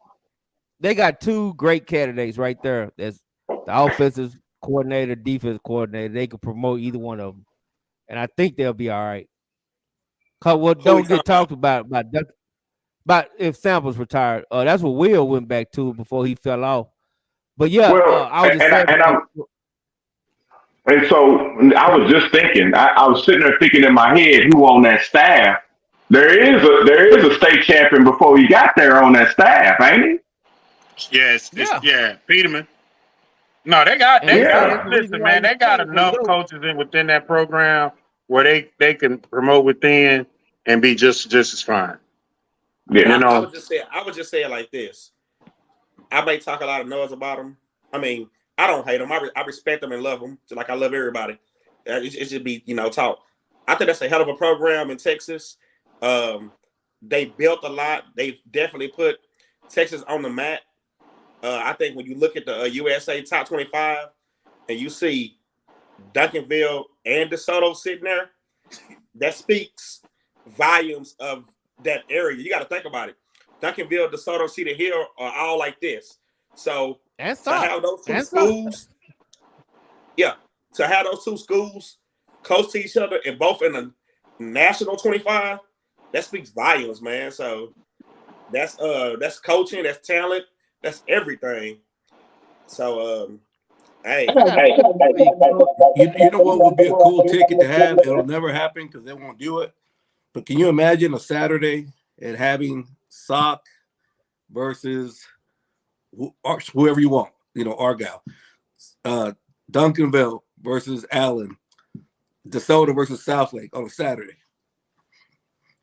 Now they're not coming south to the Trinity, but it would sell out and nobody would leave. Yeah, they had to have that in the Cotton Bowl. Hey, Coach, speaking of which, have y'all found a second week game yet?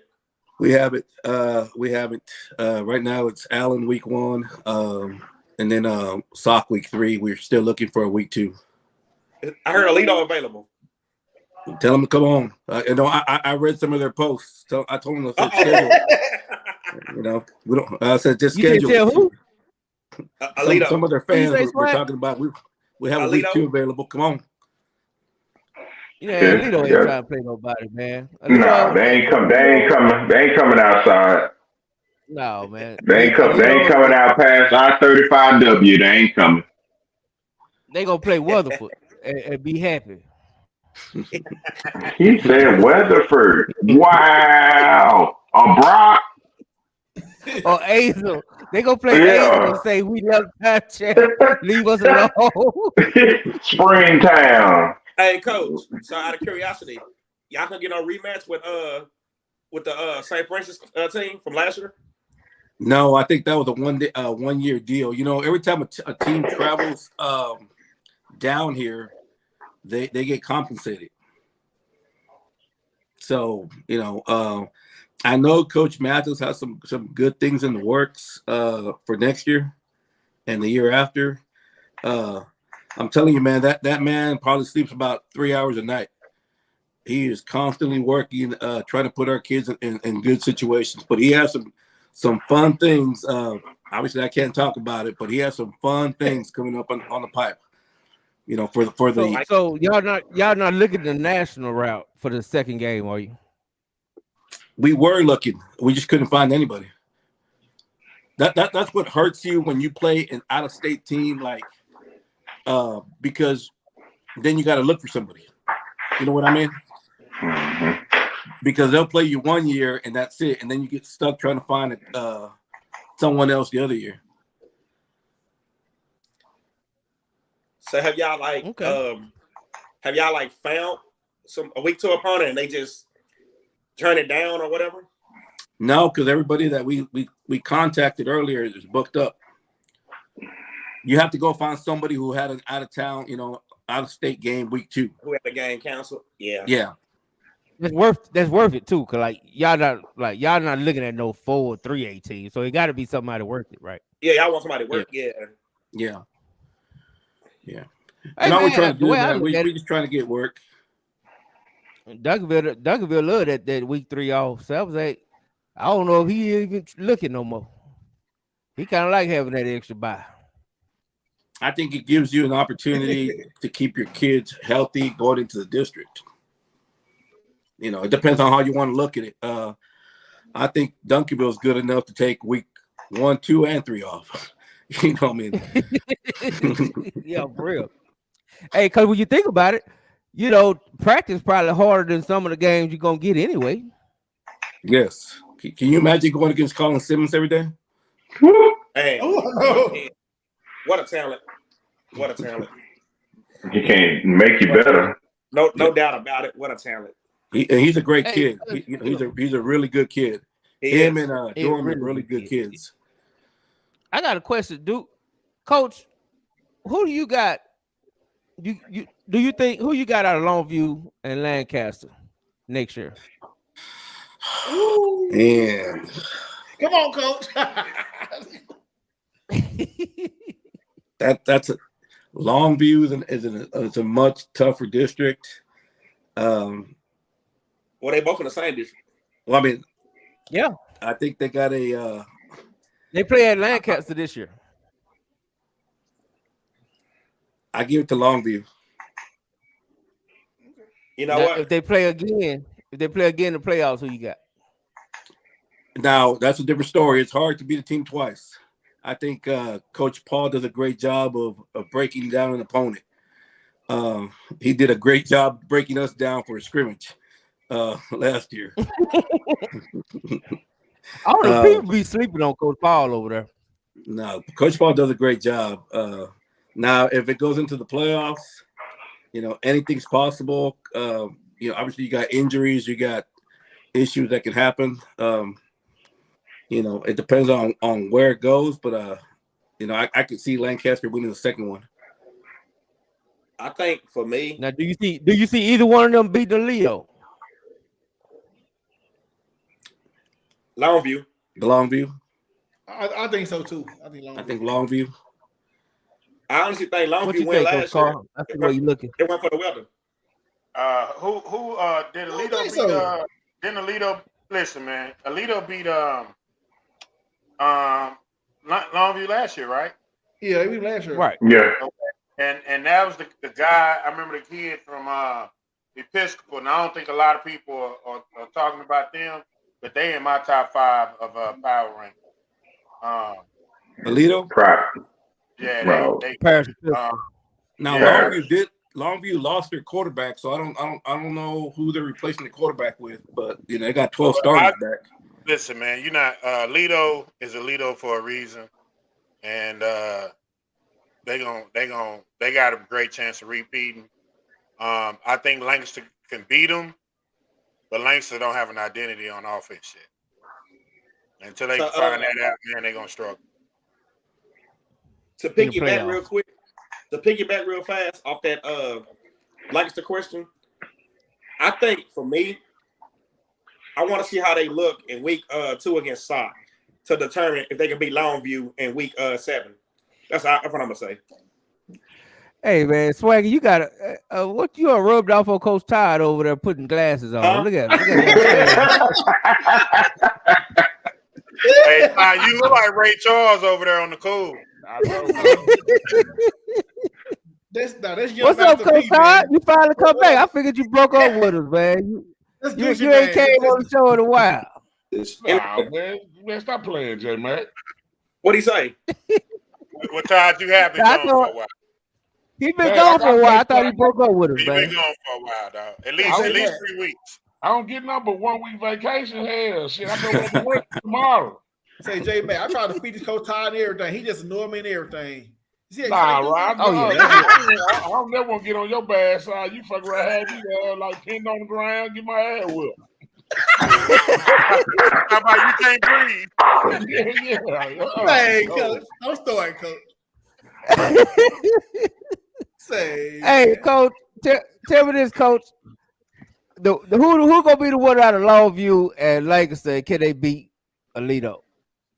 I gotta see them both play. I can't go off that this preseason shit. So I gotta let the season come and check them out, son. I think it's gonna be a good game. I mean, you know, you're gonna get that tradition when you playing the motherfucking Lobos. Yeah. But Langston got a chip on their shoulder too. It ain't nothing like, you've been working 365 days to try to get back to somebody. So, shit. And I'm gonna be honest, man. I don't think it's a better motivator than Deacon Paul. Pastor Deacon Paul, he could take anything and make it us against the world. I don't care what it is. He would take anything and motivate it. Yeah. Right. And it's gonna be at home. We're gonna definitely be at that game. That'd be the thing though. When you play them and you're at home, they gonna have more people than you gonna have. Yeah. Right. But Longview coming to Lancaster this year. That's what I said. They'll be full strap though, Jeremy. They gonna fill that place. Believe when I say this. Hey man, Langston better hold them ticket sales. Langston better hold them ticket sales. I wouldn't sell no tickets to nobody unless you got a 75134 area code. Them folks gonna be in line at 5:00, have 20 down there about 45 jammed up buying them tickets. Trust me, it'll be all kind of complications. I went to the Longview Lufkin game. Right. And the game started at I think at 2:00. The goddamn line was wrapped around the building at like 10:00 in the morning. Are you serious? Yeah. I really want to go see. I want to go see that game. Yeah, like a Longview Lufkin game, and you got to realize it was like the 4th round of the playoffs too. Oh, okay. Like that shit. Oh, that's when they played at Didn't they play at Nacogdoches? Yeah, Stephen F. Austin. Stephen F. Austin. Yeah. Yeah, like that shit was wrapped around the goddamn stadium like 4 hours before the game started. And these were people with tickets. Now that they passed a new rule where you can't have that big old horn sound, because I hate it every time they score, they blow that damn horn. No, that couldn't have passed. Yeah, that should be loud as hell. Yeah. Did that really pass? I think they were trying to pass it when you couldn't. Oh. You sound like you done heard that horn a lot. Hey, we used to be with Longview. we used to play Longview. And Jesse Wide will always point out they ain't never beat Longview. So that's what I'm saying. He done heard that one a lot. I did my question. Who the new running back at Alito? Everybody be talking about the sophomore they say they're supposed to be. You know who it is. No, I don't. Yeah, he went to Lake Ridge last year. He was, man. The dude on this side of the 35. That boy, they still crying about that. That an all-state player can go that way and ain't said a word. Fast. Hey man, who would want to live in crime-free Alito? Yeah, he good though. Racing Gullery, I think his name is. Is he better than the boy at Forney? Yeah. I just don't understand how they gonna just. Yeah, he like that. He like that. But the problem is they already they already got a all district running back there. They also got Longview. They got Longview fullback that J Mac way to the west. If y'all don't remember him, he was pretty good too. Yeah, he left Longview. I saw somewhere they supposed to have a cold receiver too in the 26 class or something like that. Yeah, Jermichael Finley's son. I just been reading on Facebook. Yeah, he played that's a grown man. Yeah, that's a grown man. Grown man. He huge. He bigger than the one that went to Oklahoma. He built like his daddy. Yeah. He huge. They've been talking about him since 5th grade. Daddy played at Texas. Yeah, Jermichael Finley. Yeah. Oh, Jermichael Finley is that? Okay. Yeah. Hey, you know what be funny? Well, them people be talking about the people being the pros and shit, and I name my ex-kids. I be like, a cold motherfucker that was in the hood that didn't never go to college.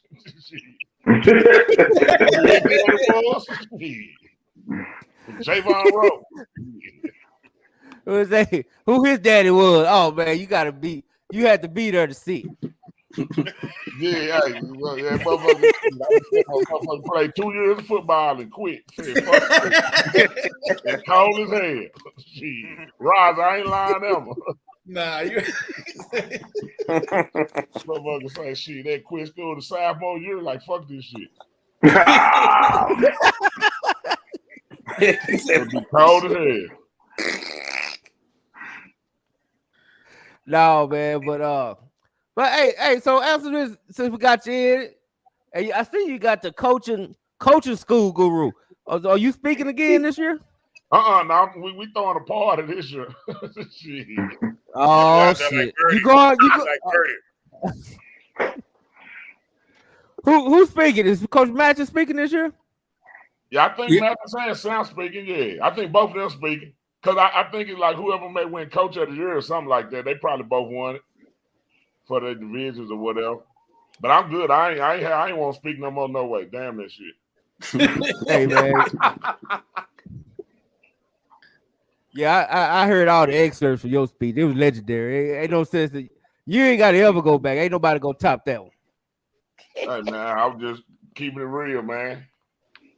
Like everybody. Coach Beattie, do you go down there? Yeah. You go to coach school, coach? Yes, sir. You gonna try to crash coach South Quarter? Yeah, he's a champion too, man. We let all the champions in.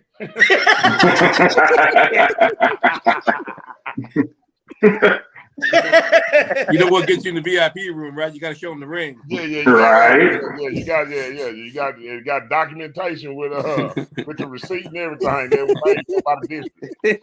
Ain't get no fan ring get in. Hey, so tell me this, coach. I know you don't like speaking hypothetical, but I gotta ask you. We were talking about it a while ago about how North Crowley and South Lake could go D2. You think that'll be the hardest road to the championship? I mean, you gotta look at it that DeSoto played North Crowley, I believe, 2 or 3 years ago. Right. I think North Crowley came out pretty good the first couple series. Now they probably a little more seasoned now. I mean, but it's still a different, shit, man. You can't really tell and speak that far in existence how teams gonna be at that point, but DeSoto been there. Like they only got one Achilles heel so far, and if they ain't got to see, to be honest, they ain't even got to play that. They get to watch them beat each other up, and then the winner got to come face them down there to see who go. So they actually got DeSoto got the luxury. Yeah, I'm just saying that road is pretty tough though, especially if you're in Region 1. Region 1 really, like, you got to realize the routes they go. Like Region 1, you're gonna probably get like one tough game. Like the favorite in Region 1, you pretty much know who they are. Like it's Argyle. Argyle probably not gonna lose to nobody they're gonna play. They might get a good game out of Grapevine, or something like that, but they ain't playing no week in and week out. They ain't playing Heritage. That's 5A, coach. We talking 6A. And 6A, who they playing 6A? And 6A ain't got nothing in Region 1, do they? Guys, South Lake, North Crowley. You got McKinney, South Lake, Highland Park. But I'm saying, how many of them gonna be done played each other before they play the Region 2 dude in the semifinals? Right. No. That's what I'm saying. Right. So you're gonna normally get the favorite, but I think Region 2, I don't know what Region toughest is 6A. I mean, that shit be like hell. It just be District of Doom, I guess. Shit, whoever they play, and then the other team lose, and they just keep going. Yeah, I think I just thought looking at just the name of the teams, it's kind of crazy to me. But same as 5A in your division and Division 2, I thought y'all had a pretty tough road. I know everybody's on the Summit bandwagon, but it ain't like y'all just cruise after Summit either. No, and you got to realize it wasn't going to be no cruises because what type of football we had to play last year too. Like we had to play a strategy game. Like it wasn't like the year before we just go out there and just throw that shit around and just goddamn abracadabra on your ass. Last year it had to be some goddamn strategic shit. Like punt the ball, run that shit 3 times in a row, run it 3 more times. Let's throw a pass. We got a third-string quarterback. Let our defense go out there and get a good field position. So Coach Beattie, are you familiar with Pleasant Grove Stadium? No, I'm not. Okay, well I need you to look it up because that might be where y'all go on week 3. Man, here we go. I thought we were playing the King James. Oh no! Hell no! Let them grow. Listen, you gonna have grips and everything. We got your shake when you get there. Yeah, man. Y'all go over there and feed them boys burgers halftime and everything. Yeah. Yeah. Hey, Coach, your band is the only people that can come. That's it. Might hear a couple of gunshots. You'll be all right though. Be all right. It's all right. Hey, go to trap house. That's just a story. Now, you know, I used to go down to Sweet Georgia Brown after every practice for about 2 weeks straight. Now where y'all going, boy? I don't know if y'all want to go. Hey man, Make sure you take. We're doing gentrification, man. Y'all cut this shit out.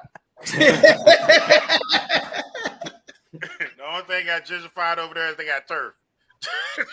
Yeah, they got turf. That was the only thing gentrified. Back in the day, the locker room used to be a garage for the visitors. Right.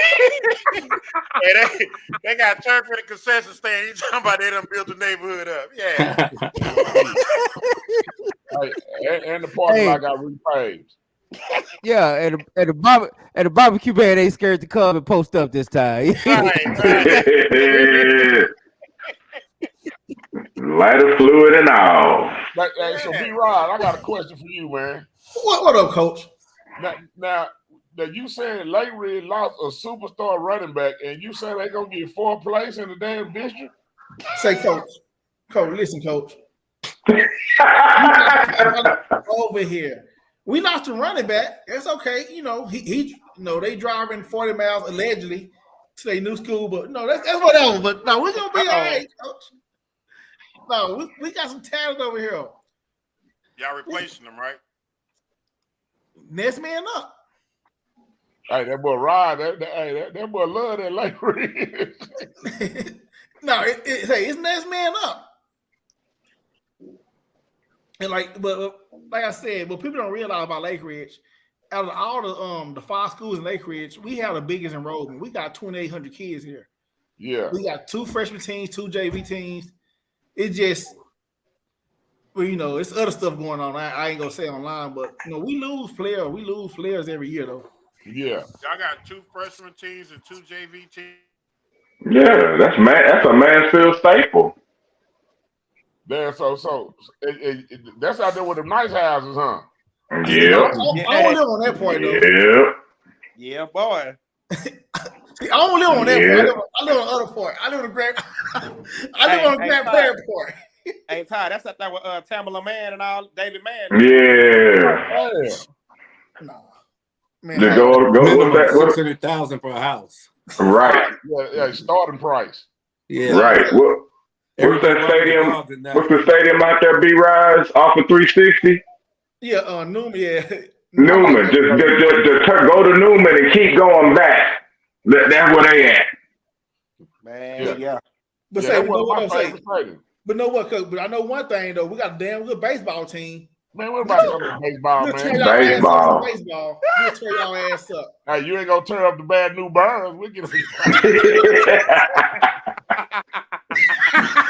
Hey, that should be like with old boy. What's that movie where he start playing that Biggest Smiles in his head? Hardball.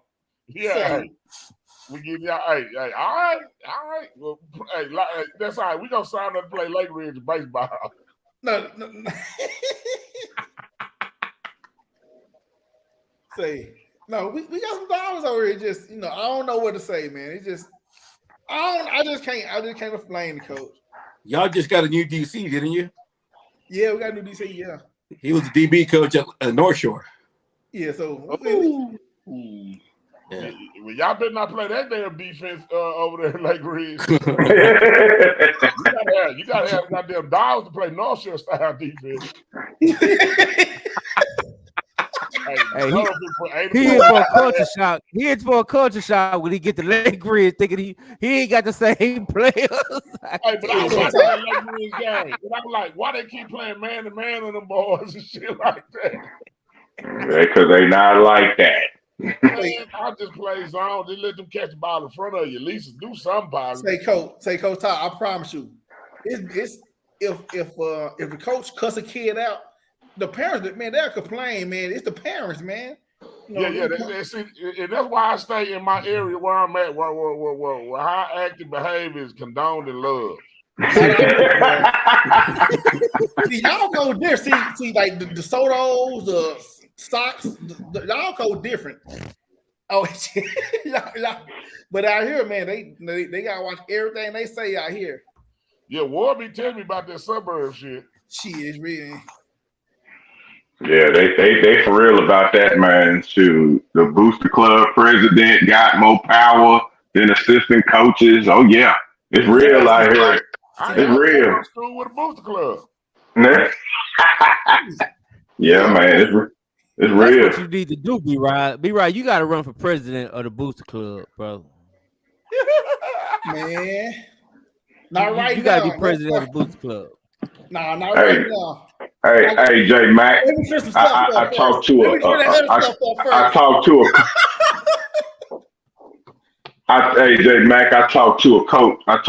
coach, and I said, hey, you know, I'm a correspondent with the Dub, and I'd like to interview you and your star quarterback here. And the coach told me you clear that through the Booster Club president. Told me that. Got to go through her to get to him. What district is this? What district? It sounds like Mansfield. I ain't gonna say. No, I ain't gonna say. Coach now. You know, Coach. You know. I ain't gonna tell you what school, but Coach is right. Well, I ain't for the so we gotta go to the Booster Club to get an interview. Yeah, I try to get something on here. I was told verbatim, you need to go through the Booster Club president to get to me. Told me that. It's true, because say, Coach, I try to get Coach Summon Coach on. Shit, man, it's hard to try to find Bin Laden, man. I heard yeah. Told me that. Did you get that number? Because now I'm curious. Now I'm gonna do it just because.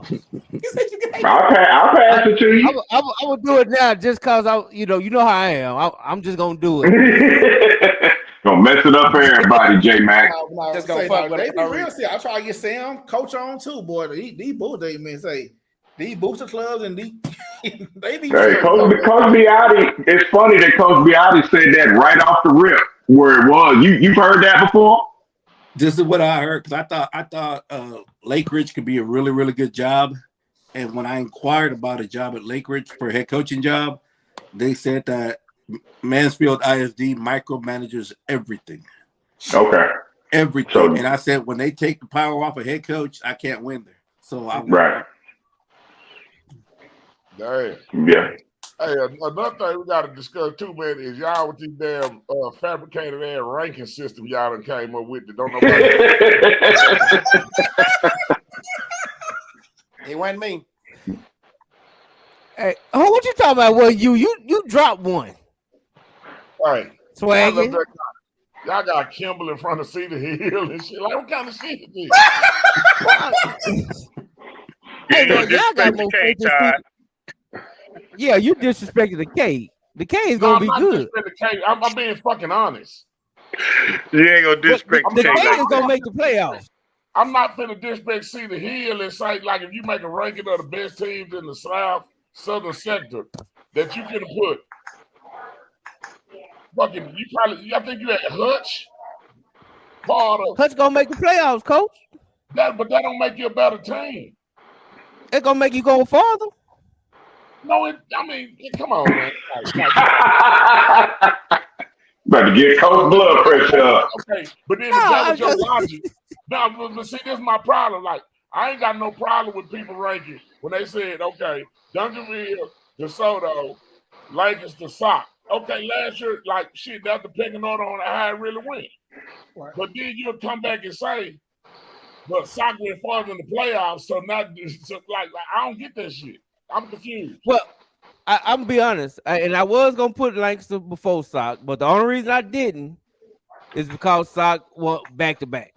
So I said, you know what, championships mean something, so I give them the tiebreaker and I put Lancaster 4. But 3-4, I don't give a damn. Like I'm starting talking about when you start talking about goddamn. What's the difference between 3 and 4 and 7 and 10? It's a big ass difference. You talking about your 3 and 4. If you talking about your number 10, got to play the people that's 1-2 at the top. Actually, they shouldn't have been 10. To be honest, they probably ain't gonna make the playoffs. Say, man, man, only thing happened with Cedar Hill, man. They overscheduled. They went too hard in the preseason shit. Coach, they you did it. But you did it, Todd. No, but see, it's a difference though. You got to realize this was done in SOC almost a decade ago. Like Emmett started this shit when we played. When he was here and he played DeSoto, Cedar Hill, them teams. And what you got to realize is in our district, we can go, if we go 0-3, we know we still gonna be 7-3. Are you saying it because they district so hard that they're gonna be beat up before they get to district? Yeah, like why I need to go play all that shit and then come back and open up the district with goddamn Waxahachie, then probably play DeSoto, Duncanville? Like hell nah, I wouldn't do that shit. I got you. I play a good team here or there, but I ain't finna just go bite out some shit that I can't chew. You do it because your district's so bad. Yeah. Like Kimball and Woodrow. Nah, I mean, Woodrow ain't bad. I'm messing with you, man. I'm just making fun of it, man. Yeah, Coach Beattie, you know what you're talking about, right, Coach? I don't know if you saw it, but I did a Southern Sector power ranking, right, which is all the classes together. Correct. And like you said, naturally, you're gonna have Duncanville, DeSoto, SOC, Lancaster. I think everybody agreed those are the top 4, right? And but he had a problem because I had Cedar Hill 10. And I had Cedar Hill 10. Blinking out. He's blinking like I think if Cedar Hill went out right now and played Kimball, they put 50 piece on him. Yeah, but Kimball whooping up on him in 7-on-7. I don't know if it'd be 50. They maybe put 20. 50 on him. They put 50 on him. Like Jay, man, we gotta stop this shit, man. And I'm just saying, but it was it's not based on head to head, though, Coach. It's not based on head to head. Jay, man. I responded on one of y'all posts today, and my arch nemesis from the evil side of Oak Cliff came out. Even proved. The thing said, Carter, I can see Carter. Somebody said I can see Carter going 9-1 this year. I said I can see that. Then he responded to me like, did you see the response? I saw that. Like, was you confused?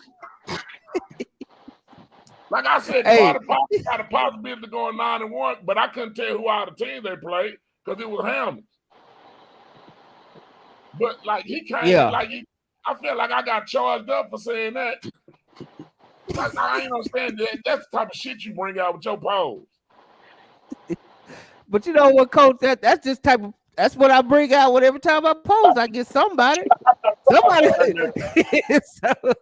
It's like when you look at Carter's schedule is gonna be determined off the Centerville game and Salina game. They season. If they're competitive or can beat one of them teams, then they got a chance in the playoffs to probably make some noise. But if the score 48-14 like last year, that ain't shit.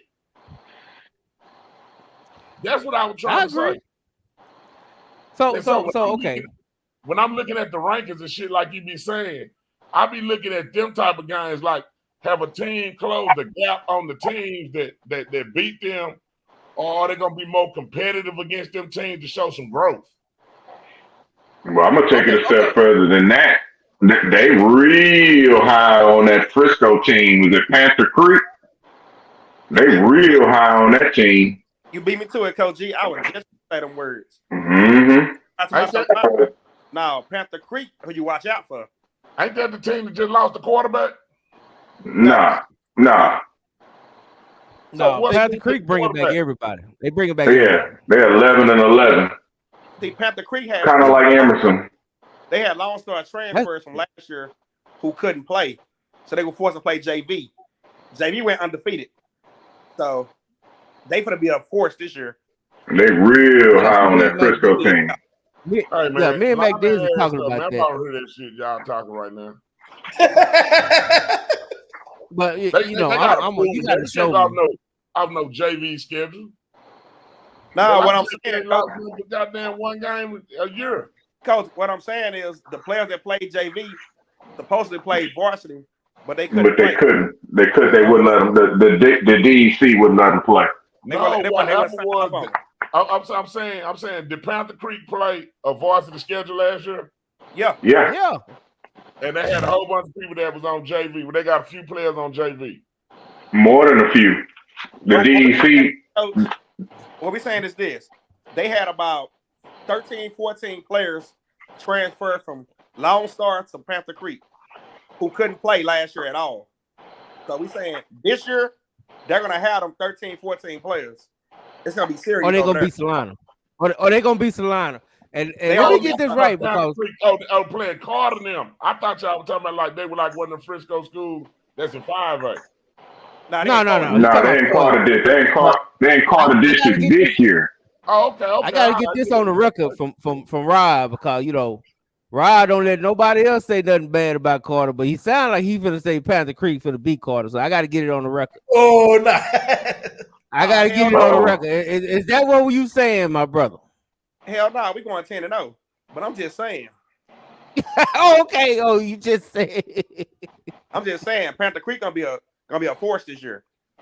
Well, they're gonna make the playoffs. Keep saying, my brother. I think they'll make the playoffs. Hell no, we going 10-0. But I'm just saying.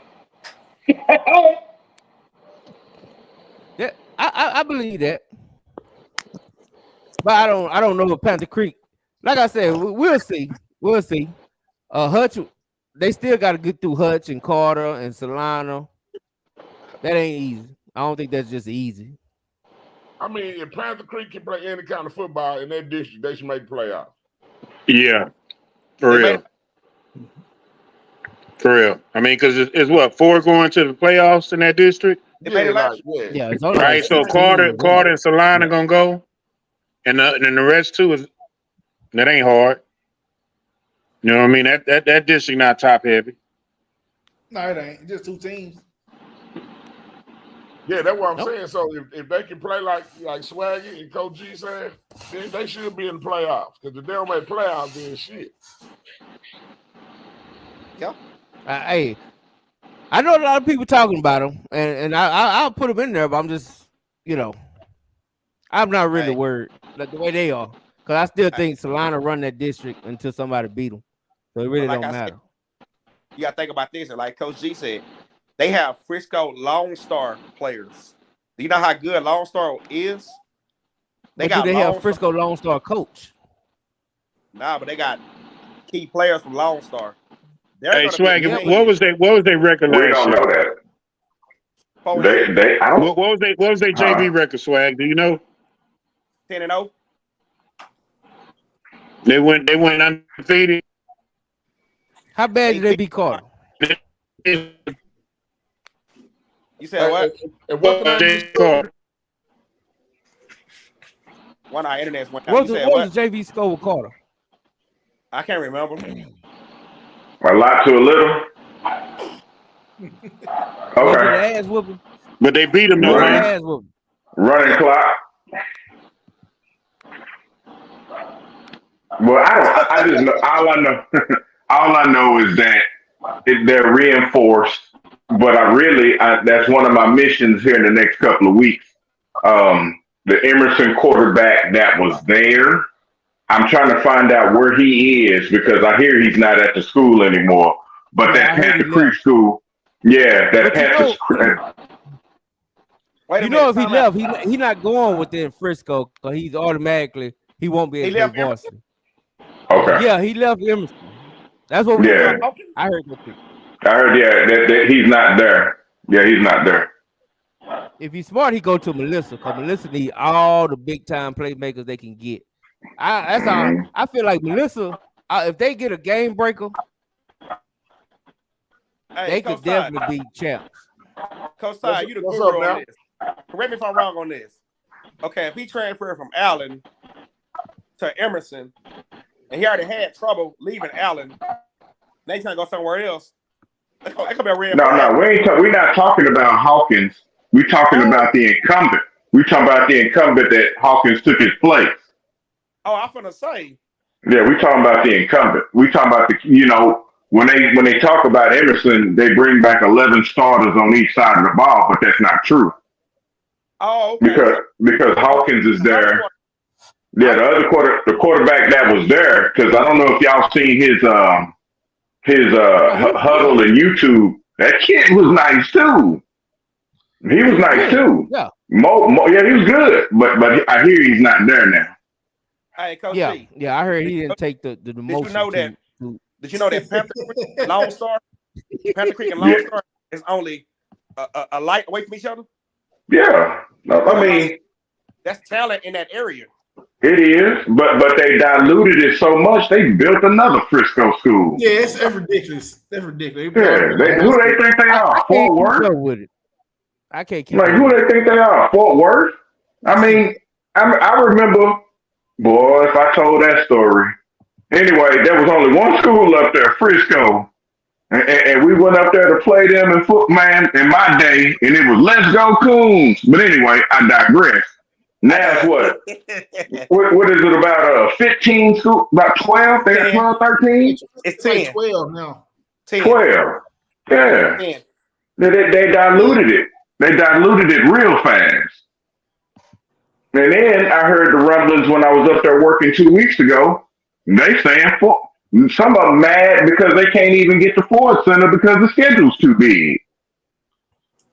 Hey, you know what though? While we on the subject of football, I'm gonna tell you another 6A school that's a sleeper to me. Who? Keep my eye on Berkner also. Man, they ain't gonna win district. I like Berkner. I think Berkner. Hey, you know I'm a Berkner fan. I was at their spring practice. They look good.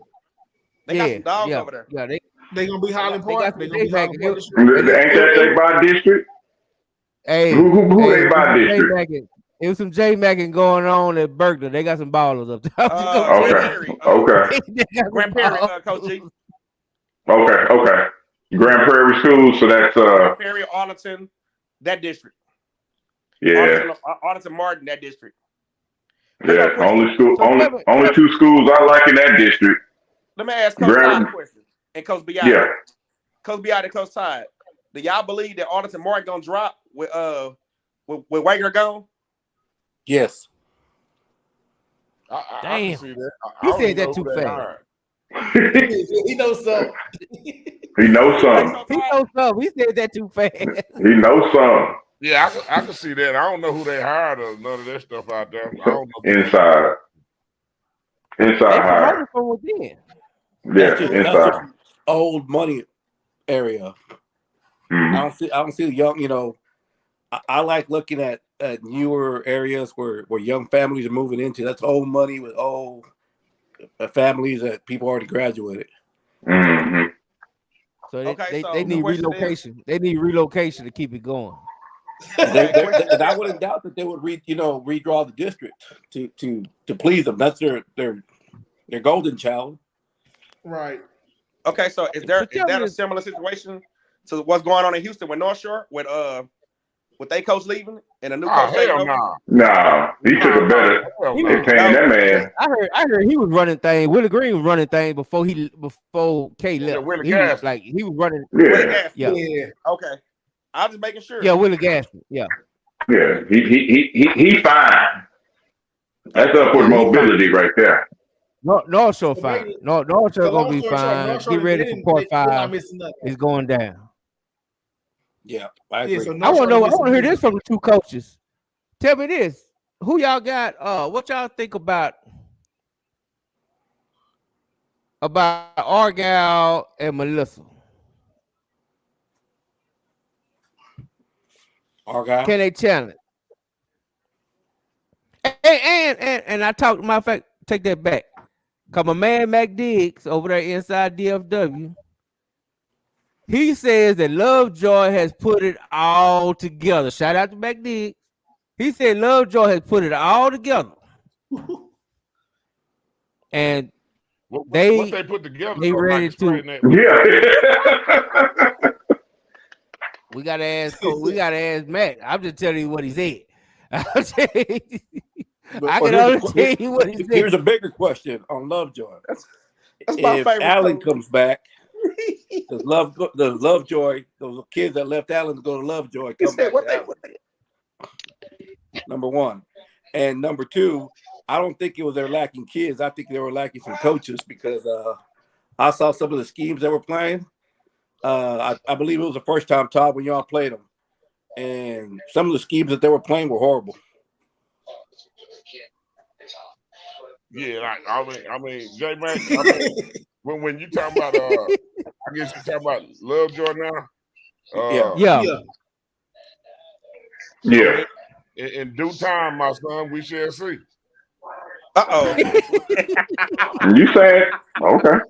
I mean. Well, I'm just saying because it was a big deal about. I guess it was a lot of internal type stuff that went on within, the booster club. Yeah. Because they couldn't settle on a quarterback and stuff like that. So now I heard everything supposed to be ironed out. Everybody on one page, and we can't really say Coach Beattie, because they got like former college coaches over there. Now I will say, what I'm saying is this too, though. Like we don't have a problem scoring. You feel what I'm saying, J Mac? They need to have I'm with quarterback. So when you start talking about that, I think the difference with us and them is like them teams out that way, they never win like slug it out, duke it out type of football games. They close games is normally where it be 55-56. You right. Talk that talk. What we able to do is we able to make that person as a shootout team, like how they been. I mean, you can even take Argyle for example. Argyle close games was like when they was scoring in the 50s and couldn't nobody stop each other from scoring. Then we make the Argyle game, we make that shit a slug fest. They ain't score a touchdown. And Lovejoy, very similar. Like we, shit. We defended and we able to score on it.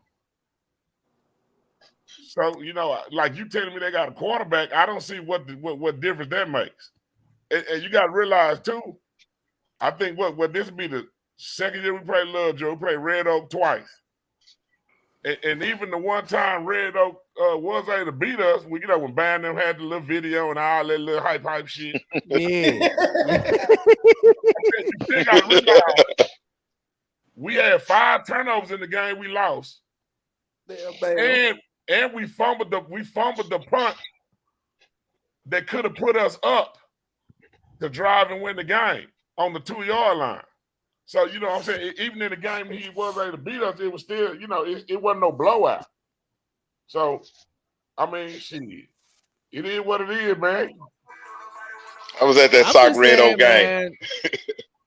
And then you got to realize this shit, too. This is what people don't realize. And then what people think we stupid, but we really smart. Like, we play the first game of the year, right, J Mac? Who we play? Duncanville. So, when you start talking about we get to playoff football, who's going to be more imposing than what we see in game one as far as on the offensive, just on the line play? Nobody. I think overall talent, period. You ain't going to find nobody. That's what I'm saying. You're going to see the best pass rusher. You're going to see one of the best backs. All right? So then you take that. Okay, put that in your pocket. We learn from that shit. Week 2, we go play fucking Langston. They got athletes galore. They spread that ball around, make it have to cover the field, do a good job defensively. Who we see like them? Nobody. Then week 3, you got to try to tackle Tiger. And then you got DJ at quarterback, you got Tiger. Last year with Jonte.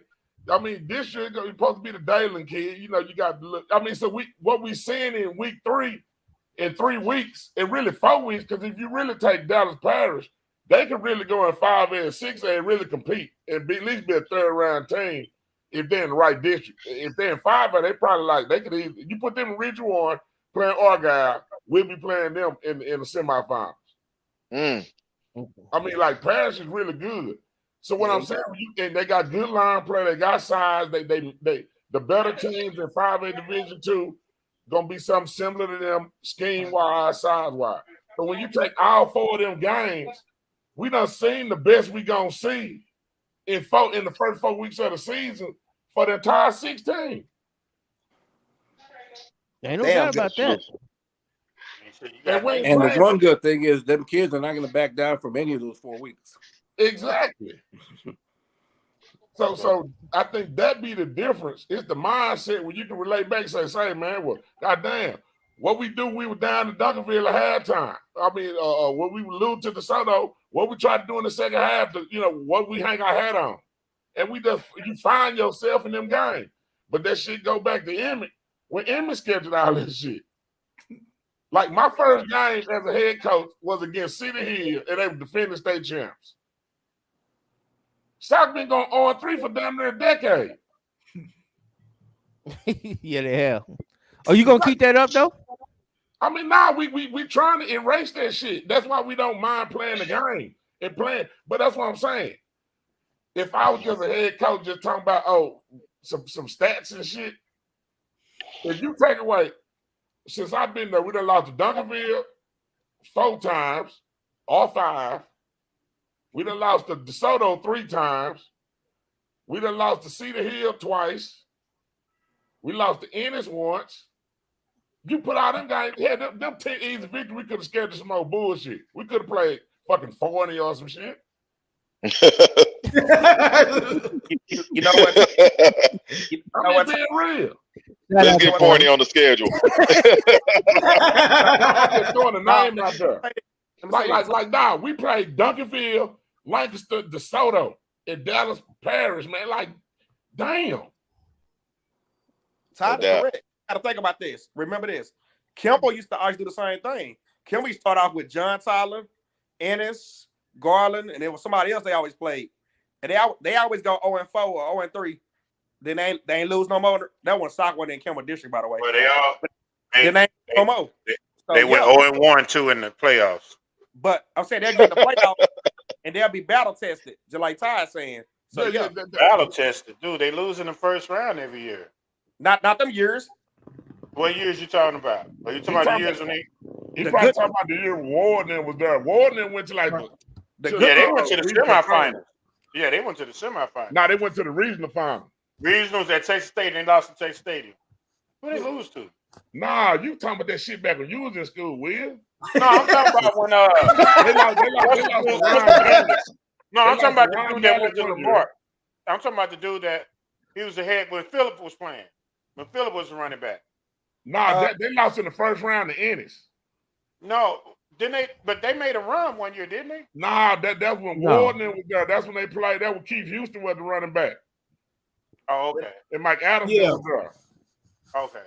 But that's what I'm saying. So J Mac, a lot of people don't be understanding. It like that shit. It's a rhyme to the reason. Yeah, I want to win. Yeah, do you think I want to lose to Sample my whole life? That shit gonna mark my grave up and fuck my life up. Yeah, I know you want to. I know you want to go. I know you want to go to Sunday dinner and eat a big piece of chicken. Yeah, nah, I want to knock the fucking table over. Fuck the chicken. I'm saying, you know what I'm saying? But at the end of the day, I got to see the bigger picture too within everything we doing. But hell yeah, I want to win. So who gonna win? Who gonna beat Salva? Who gonna beat Salva?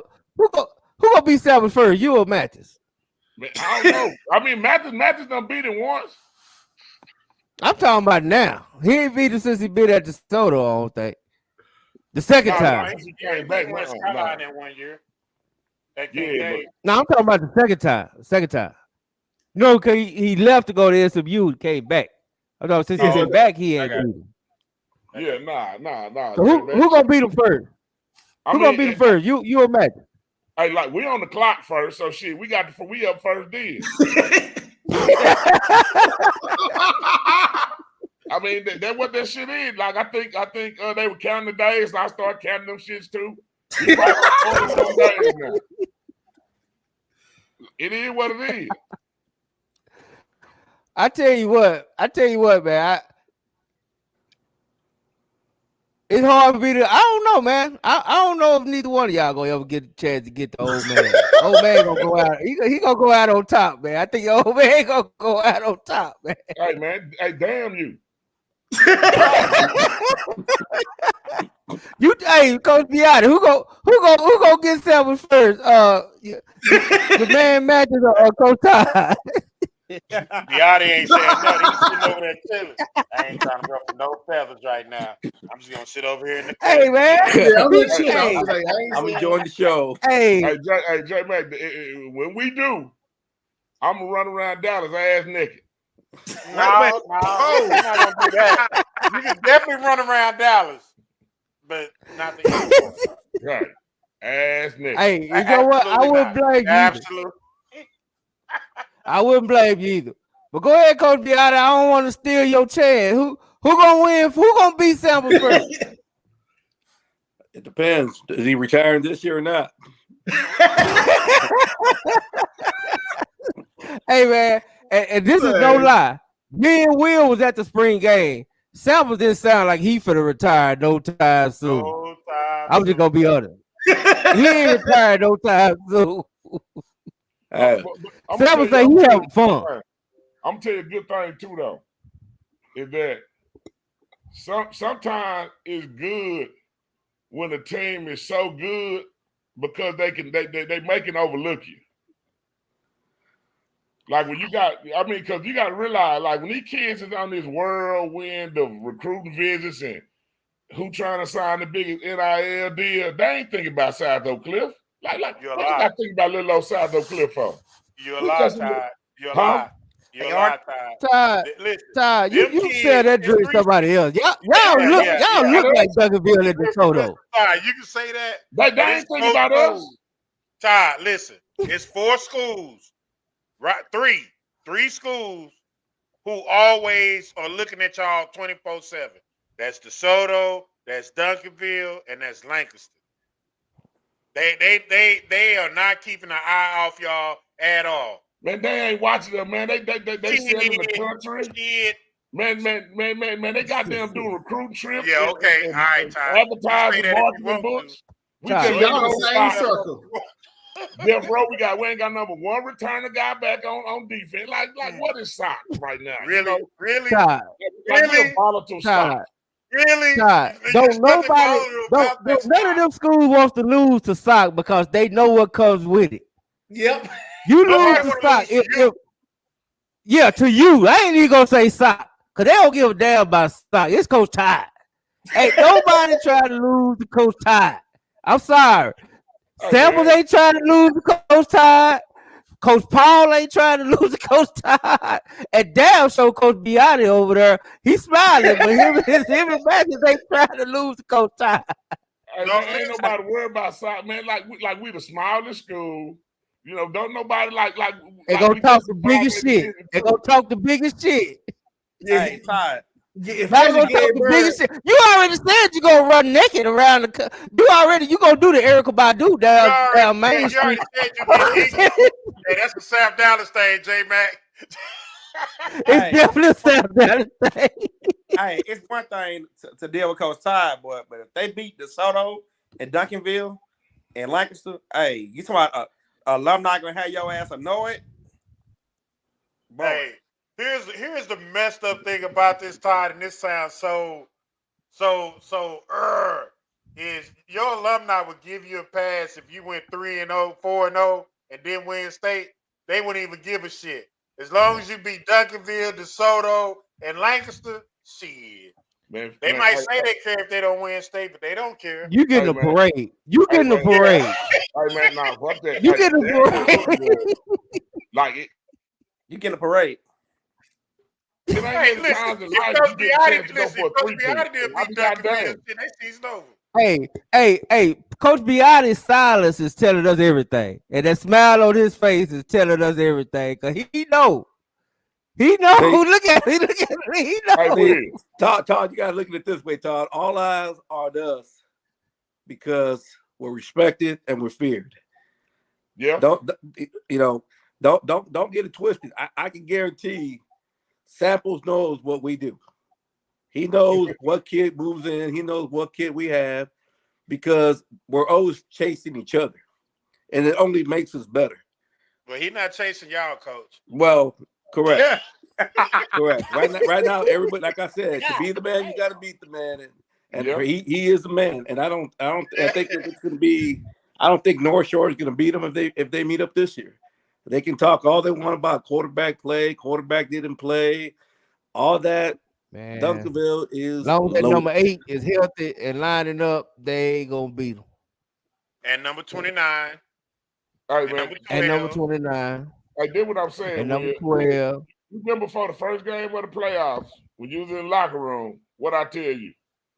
You the only person who's defending state champion? Nah, remember I said a lot of people try to get it, but ain't many people get to defend it. Yes. You are the only, defending. And what I'm talking about, like we as an organization and as a staff, if we, by the grace of God and our brains and our kids busting their ass, if we able to pull off a 3-peat, that shit is in some uncharted waters. I don't give a fuck what classification you talking about. Yeah, you're in the Lido waters now. Yeah, but at a faster pace. Yeah. Coach, listen, I'm gonna say this though, just winning like this going into year 9 for us. But winning 1, like I was sitting there watching. It was some J-Mac that you posted where they had DeSoto 18th as a dynasty, and I just posted that they had them 17th 5 years, right? It was like 14. Yeah, and then it had like a 25-year tradition. And then the coach and stuff like that, the things that went into it. I think, again, when you're talking about an inner city school, right? Because I think that matters, right? Because everything that goes along with it, and everybody's like, oh, we got to go to the burbs to win a championship.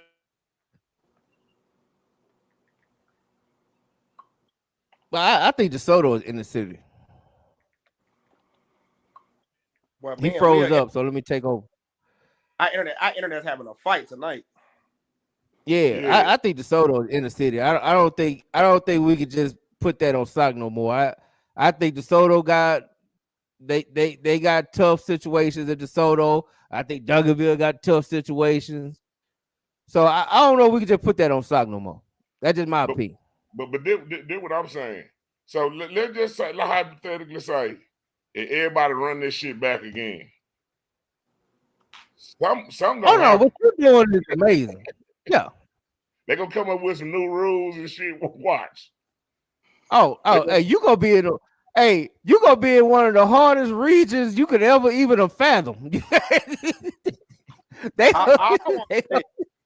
All I want is this. If all 3 teams are on the verge of playing for the championship, I just want the same damn day. It will be this year. Like we'll play at 11, then I think Sampson will play at 3, and then DeSoto will play the last game this year. That would be lovely. That's all I want. And I ain't gonna lie, I think them last 2 games. So that means all 3 y'all play on the same day then. Yeah, it alternates. Yeah, the 5A flips between the night game on Friday and the first game on Saturday. So you'll be the first game on Saturday this year. Yeah. So hopefully we can get the hood to wake up early. Nah, they're gonna be there. Like, man, it's like, man, you didn't see that shit, man? Hell you mean? I was there. You goddamn right. Shit. Matter of fact, your game was the only one the Dub couldn't make it to the field. We made it to the field for DeSoto and Duncanville. We couldn't make it. Couldn't make it for the Sock game. Hey man, we had a ticket issue with upper administration. But it will be a beautiful Saturday. I know that. We're gonna call that Black Saturday. Forget Black Friday. We're gonna call that Black Saturday. Hey, Jay, I'm hoping it happened though. I really wanted to. I do too. Cause I'm gonna be there all day. I'm gonna get there at 10 o'clock, and I ain't leaving to probably 11:30 that night. Yeah.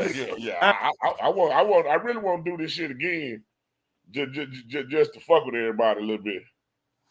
But I think, what do you think that'll mean, Coach Beattie? If Sock three-peat, like, are they the big dogs? I think you have to give them all the respect in the world.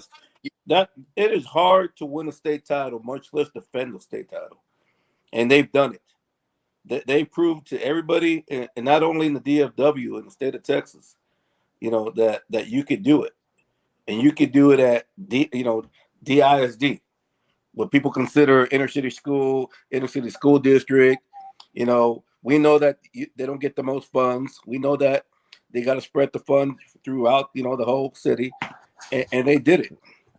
With So 23 schools, nobody could ever take that from them. Nobody should, and nobody should ever talk down on Sock because they did something already special. Now, if they win a three-peat, you might as well give the AD chair to Coach Todd and tell him, "Come on in, sit down, sir, and let's negotiate your salary." Yeah, no, we need to make a mail. Coach Todd three-peat, just go and make a mail. I know her. You gonna run for mayor, Coach? Yeah, I may try to run for mayor. Yeah, how much the mayor pay? How much that position pay? It's a good salary. Hey, they get a lot of that back in. They get a lot of that back in. I don't want money. no back in. Have your ass back in jail. Hey, they get a lot of that tax-free money. J Mac. He wins 3 in a row. He should never have to pay for lunch or dinner again in the area.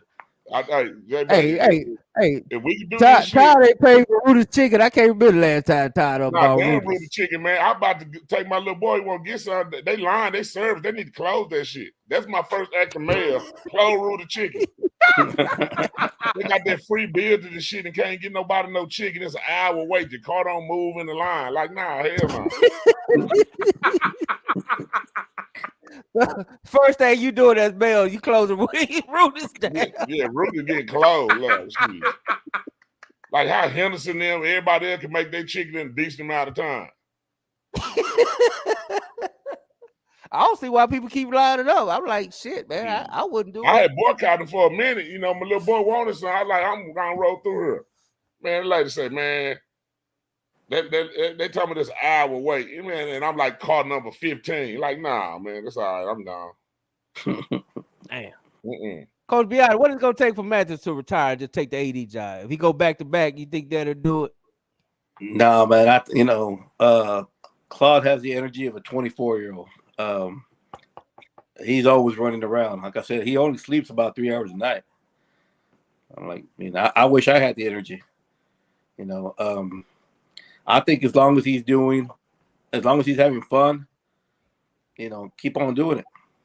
When it becomes not fun, when it becomes too much of a hassle dealing with parents and administration and all that other stuff, it's time to go. I think he might can run from there. Yeah. If he goes back to back, out, man, damn. But doing a good job, man. As educators, I think we don't see the big picture sometimes. I was telling him, I go, yeah, they offer you a 3% raise and inflation's at 7%. You're still taking a loss. I'm like, do what makes you happy. Yeah, J Mac. That's crazy. If we run it back and let's say if Lancaster, could, get over a hump or two, that would be something crazy.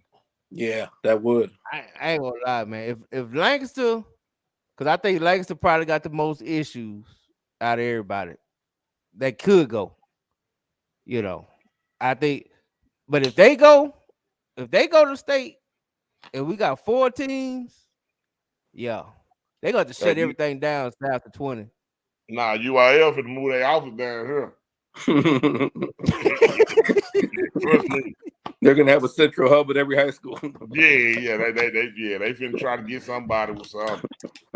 Hey, what's that reporter? What's that reporter that was hiding in the bushes over there? Gee, they coming. That's how reporter hiding in the bush with a South Lake Carroll hat. All right, anytime somebody come it was like some police officers that would come and ask me some questions about something happening at a gas station or something. Like every time somebody like that come to the school and I have to talk to them, like when people see me walking them out, they be like, "Hey, that's UIL, ain't it?" I'm like, "Nah, man. They checking talking about something happened at the gas station. They be like, man, that's how UIL be coming. I be like, man, we good. Paperwork good on our end. Hey man, I definitely think some eyebrows gonna get raised.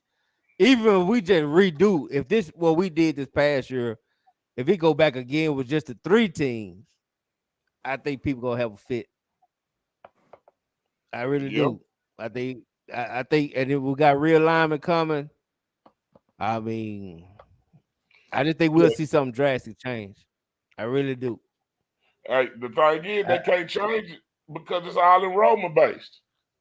So if DeSoto fall within the number lines of 5A Division 2, I mean 1, then shit, so be it. I mean, it is what it is. You can't make us go up. They're gonna put them in district with Alito. They were not. I mean, with Alito and didn't Ryan and all this. I mean, but shit, all that would mean was, hey, that district gonna have 2 people in the regional finals every year. Yeah. Cause ain't nobody else in the deal with none of that shit. They gonna figure it out. They gonna definitely have a tougher road because they got it. I don't think they. I mean, you know, I'm just talking, but I don't think people like the fact that I can see people not liking the fact that when DeSoto go D2, they pretty much gonna cruise to the semifinal. Nah, they gotta play the game, man. I mean, like y'all look at it like we know they gotta play it, but when you look at that Region 1 and 6A D2, it is killer. Man, I'm start looking at the Region 1 6A D2. Y'all always make this shit sound like it's so goddamn hard. Coach B, I didn't know I ain't lying. That's why he's smiling. He know it. Now, you know what the easiest region is? Got something for you.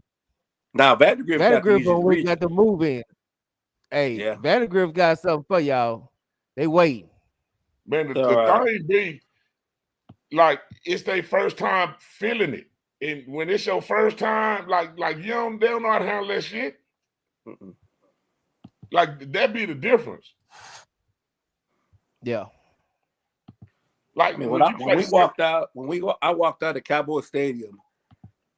We played there. We've been there. We played Allen there. We played South Lake there. We played there many times. I saw Vandergrift coaches looking at us all around. And when I saw that, I said, we're about to whoop their ass. Because they're more interested in the lights and the oohs and ahs. We've been here. We've already, you know, to us, it's nothing new. I thought that gave us an advantage. And I wish I could play that because I saw y'all interest too. They probably heard y'all players out there singing that rap song. I got the video of that. That was crazy. They probably heard that and got scared, Coach Beattie. I'm be honest. Because I don't know what y'all was singing. I don't know what they was rapping, but it was so bad even Coach Mathis told them to calm it down. You know what's funny is Drew. Yeah, Drew was at Drew was at Travis High School when we were at LBJ.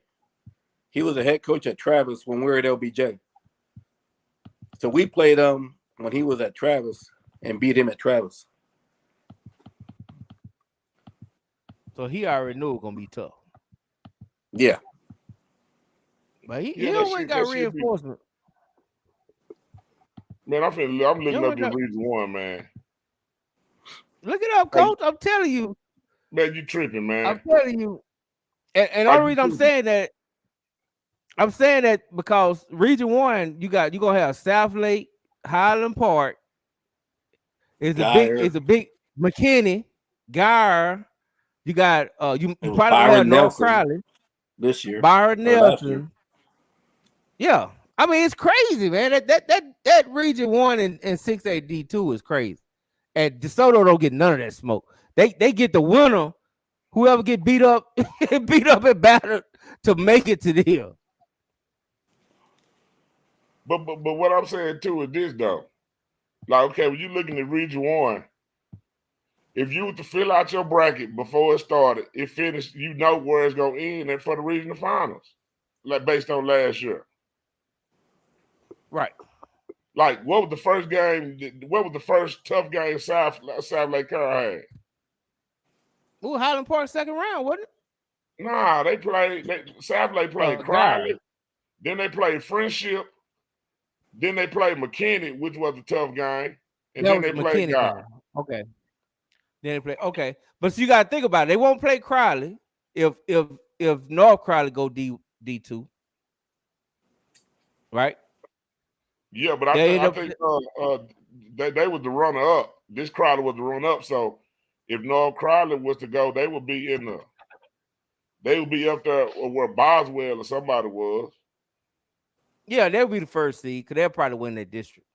Yeah, but that's what I'm saying. I'm saying like you don't really get to see the build up of no matchups. It's pretty much self-explanatory. Like if I think this year it'd be Carl and McKinney again play somebody up top. Now Highland Park played Denton Guard week 2, right? Was that the week 2 of the playoffs? Was that the bye district? Yeah, they played week 2. Because they played Byron Nelson week 3, didn't they? Yeah, they played Byron Nelson week 3. Yeah. And they played Highland Park week 2. So that's pretty good. That ain't no 2 soft games. No, it ain't 2 soft games, but when you still talking about, I don't think Highland Park, since they've been up to 6A, it's kind of been the same type of Highland Park it was when it was in 5A. You know what I'm saying? Yeah. I can see that. But I can see them being more prepared this year though. Before they go back to 5A. Because they going back to 5A. I can almost guarantee. They don't never stay at 6A long. They all them numbers magically get right when it comes for the next realignment. Yeah, because the thing with Region 2 is it ain't a lot of Dallas. It's filled with a lot of Houston teams.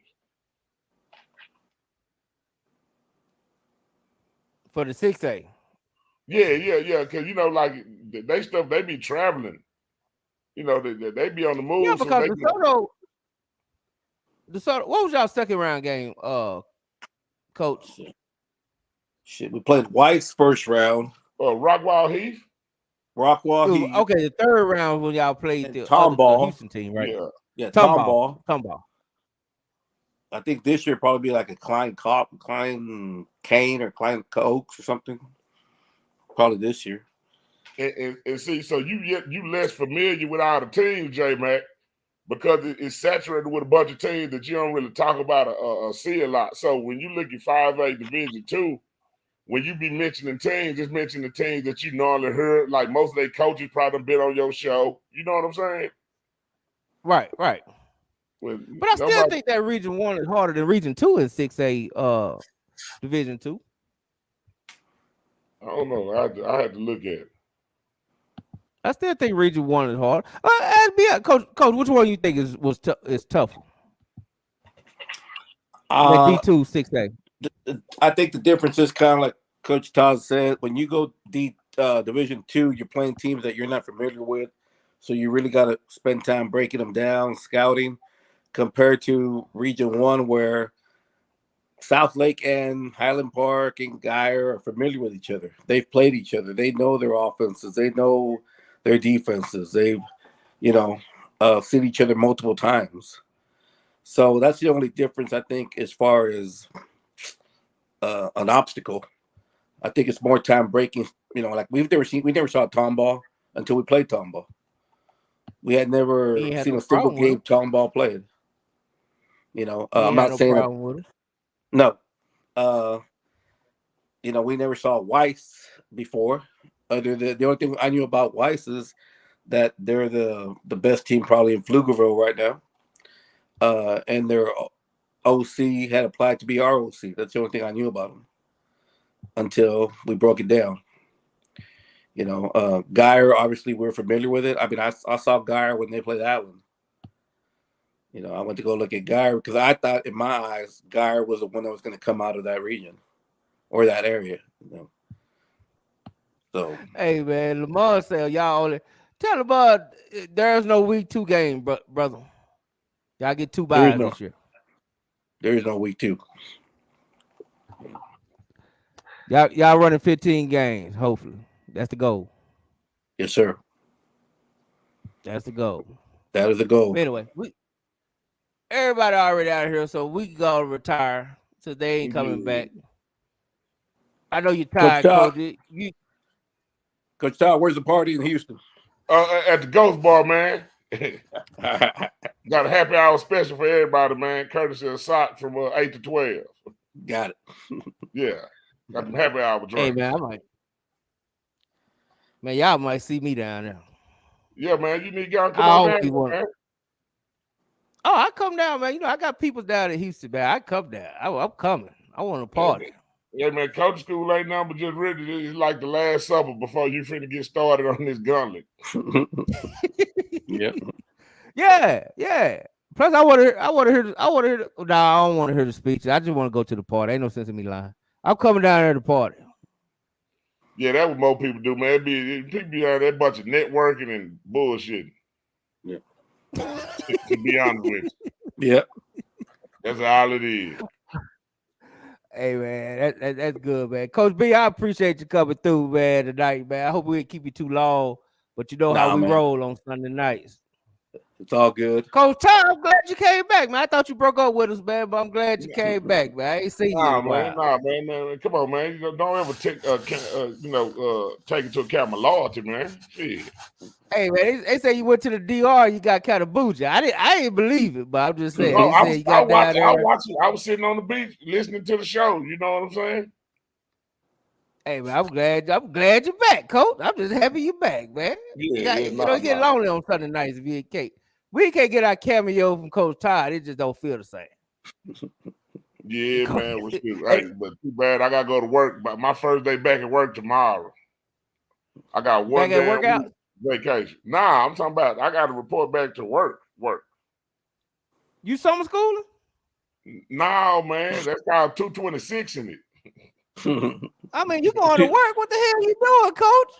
226 contract. Yeah, I'm back on the contract days, man. You know, I'm locked in now. You locked in? Yeah, I just sit up there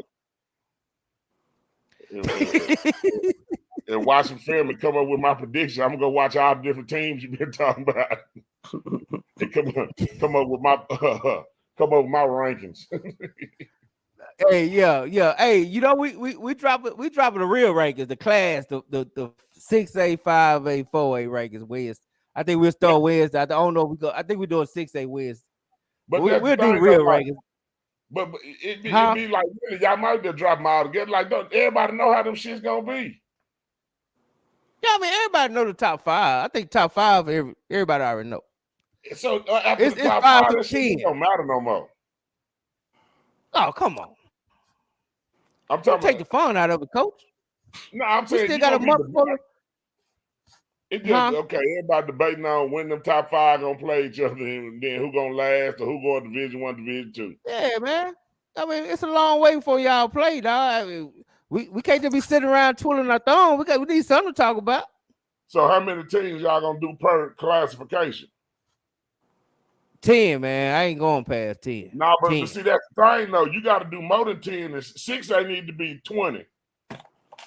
No, because we already know who the 2 is that's coming out of it, so ain't no sense in going past 10. But I'm saying, but they stuff don't nobody know the split till later on. And 5A and down, they need to be 10 per class. I'll look into that. We'll see. Y'all can't do 10 and 6A, and then y'all really combining 2 different playoff fields in one thing. Send me your top 20, Coach, in 6A. I'm not going to research no goddamn 20 team. I'm going to send you the top 4. All right, Coach.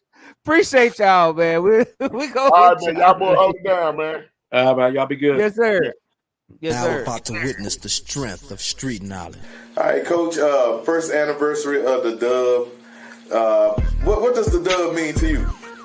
Man, the Dub is how you get information. You get information from everybody, man. You get to learn. It's kind of like, you're fellowshipping without all have to be in the same room. I thought it was a great idea when y'all first came out. Oh man, it means a lot, man. About a year or two ago, man, I went through a situation, man, and I remember J-Mac, my boy Rod, they asked me, they like, hey man, you wanna do this show? I'm like, what? And they like, you would like it, man. So I'm not gonna lie, man. I done met some good people, some coaches. So man, it done been a real blessing for me. It's been a blessing in disguise for me for sure. I'm gonna start with probably what Roger said a while ago. J-Mac hit me up, man. He was just like, "Say, man, I got a good idea."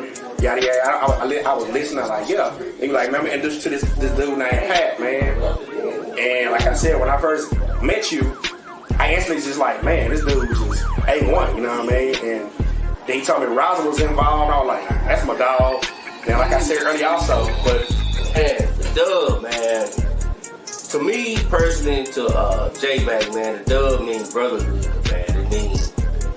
It means like I said, man, it's 5 brothers from Oak Cliff covering the sport we love, which is high school sports, football, basketball, man. And it's just a beautiful thing. How did you feel about the invite, and was you looking forward to jumping on the dub? Well, I don't think y'all was going to have a choice, because either I was going to be on the dub or I was going to get my Lamont on. I was ready to go full on battle aggressive mode. I was ready, okay? I was ready.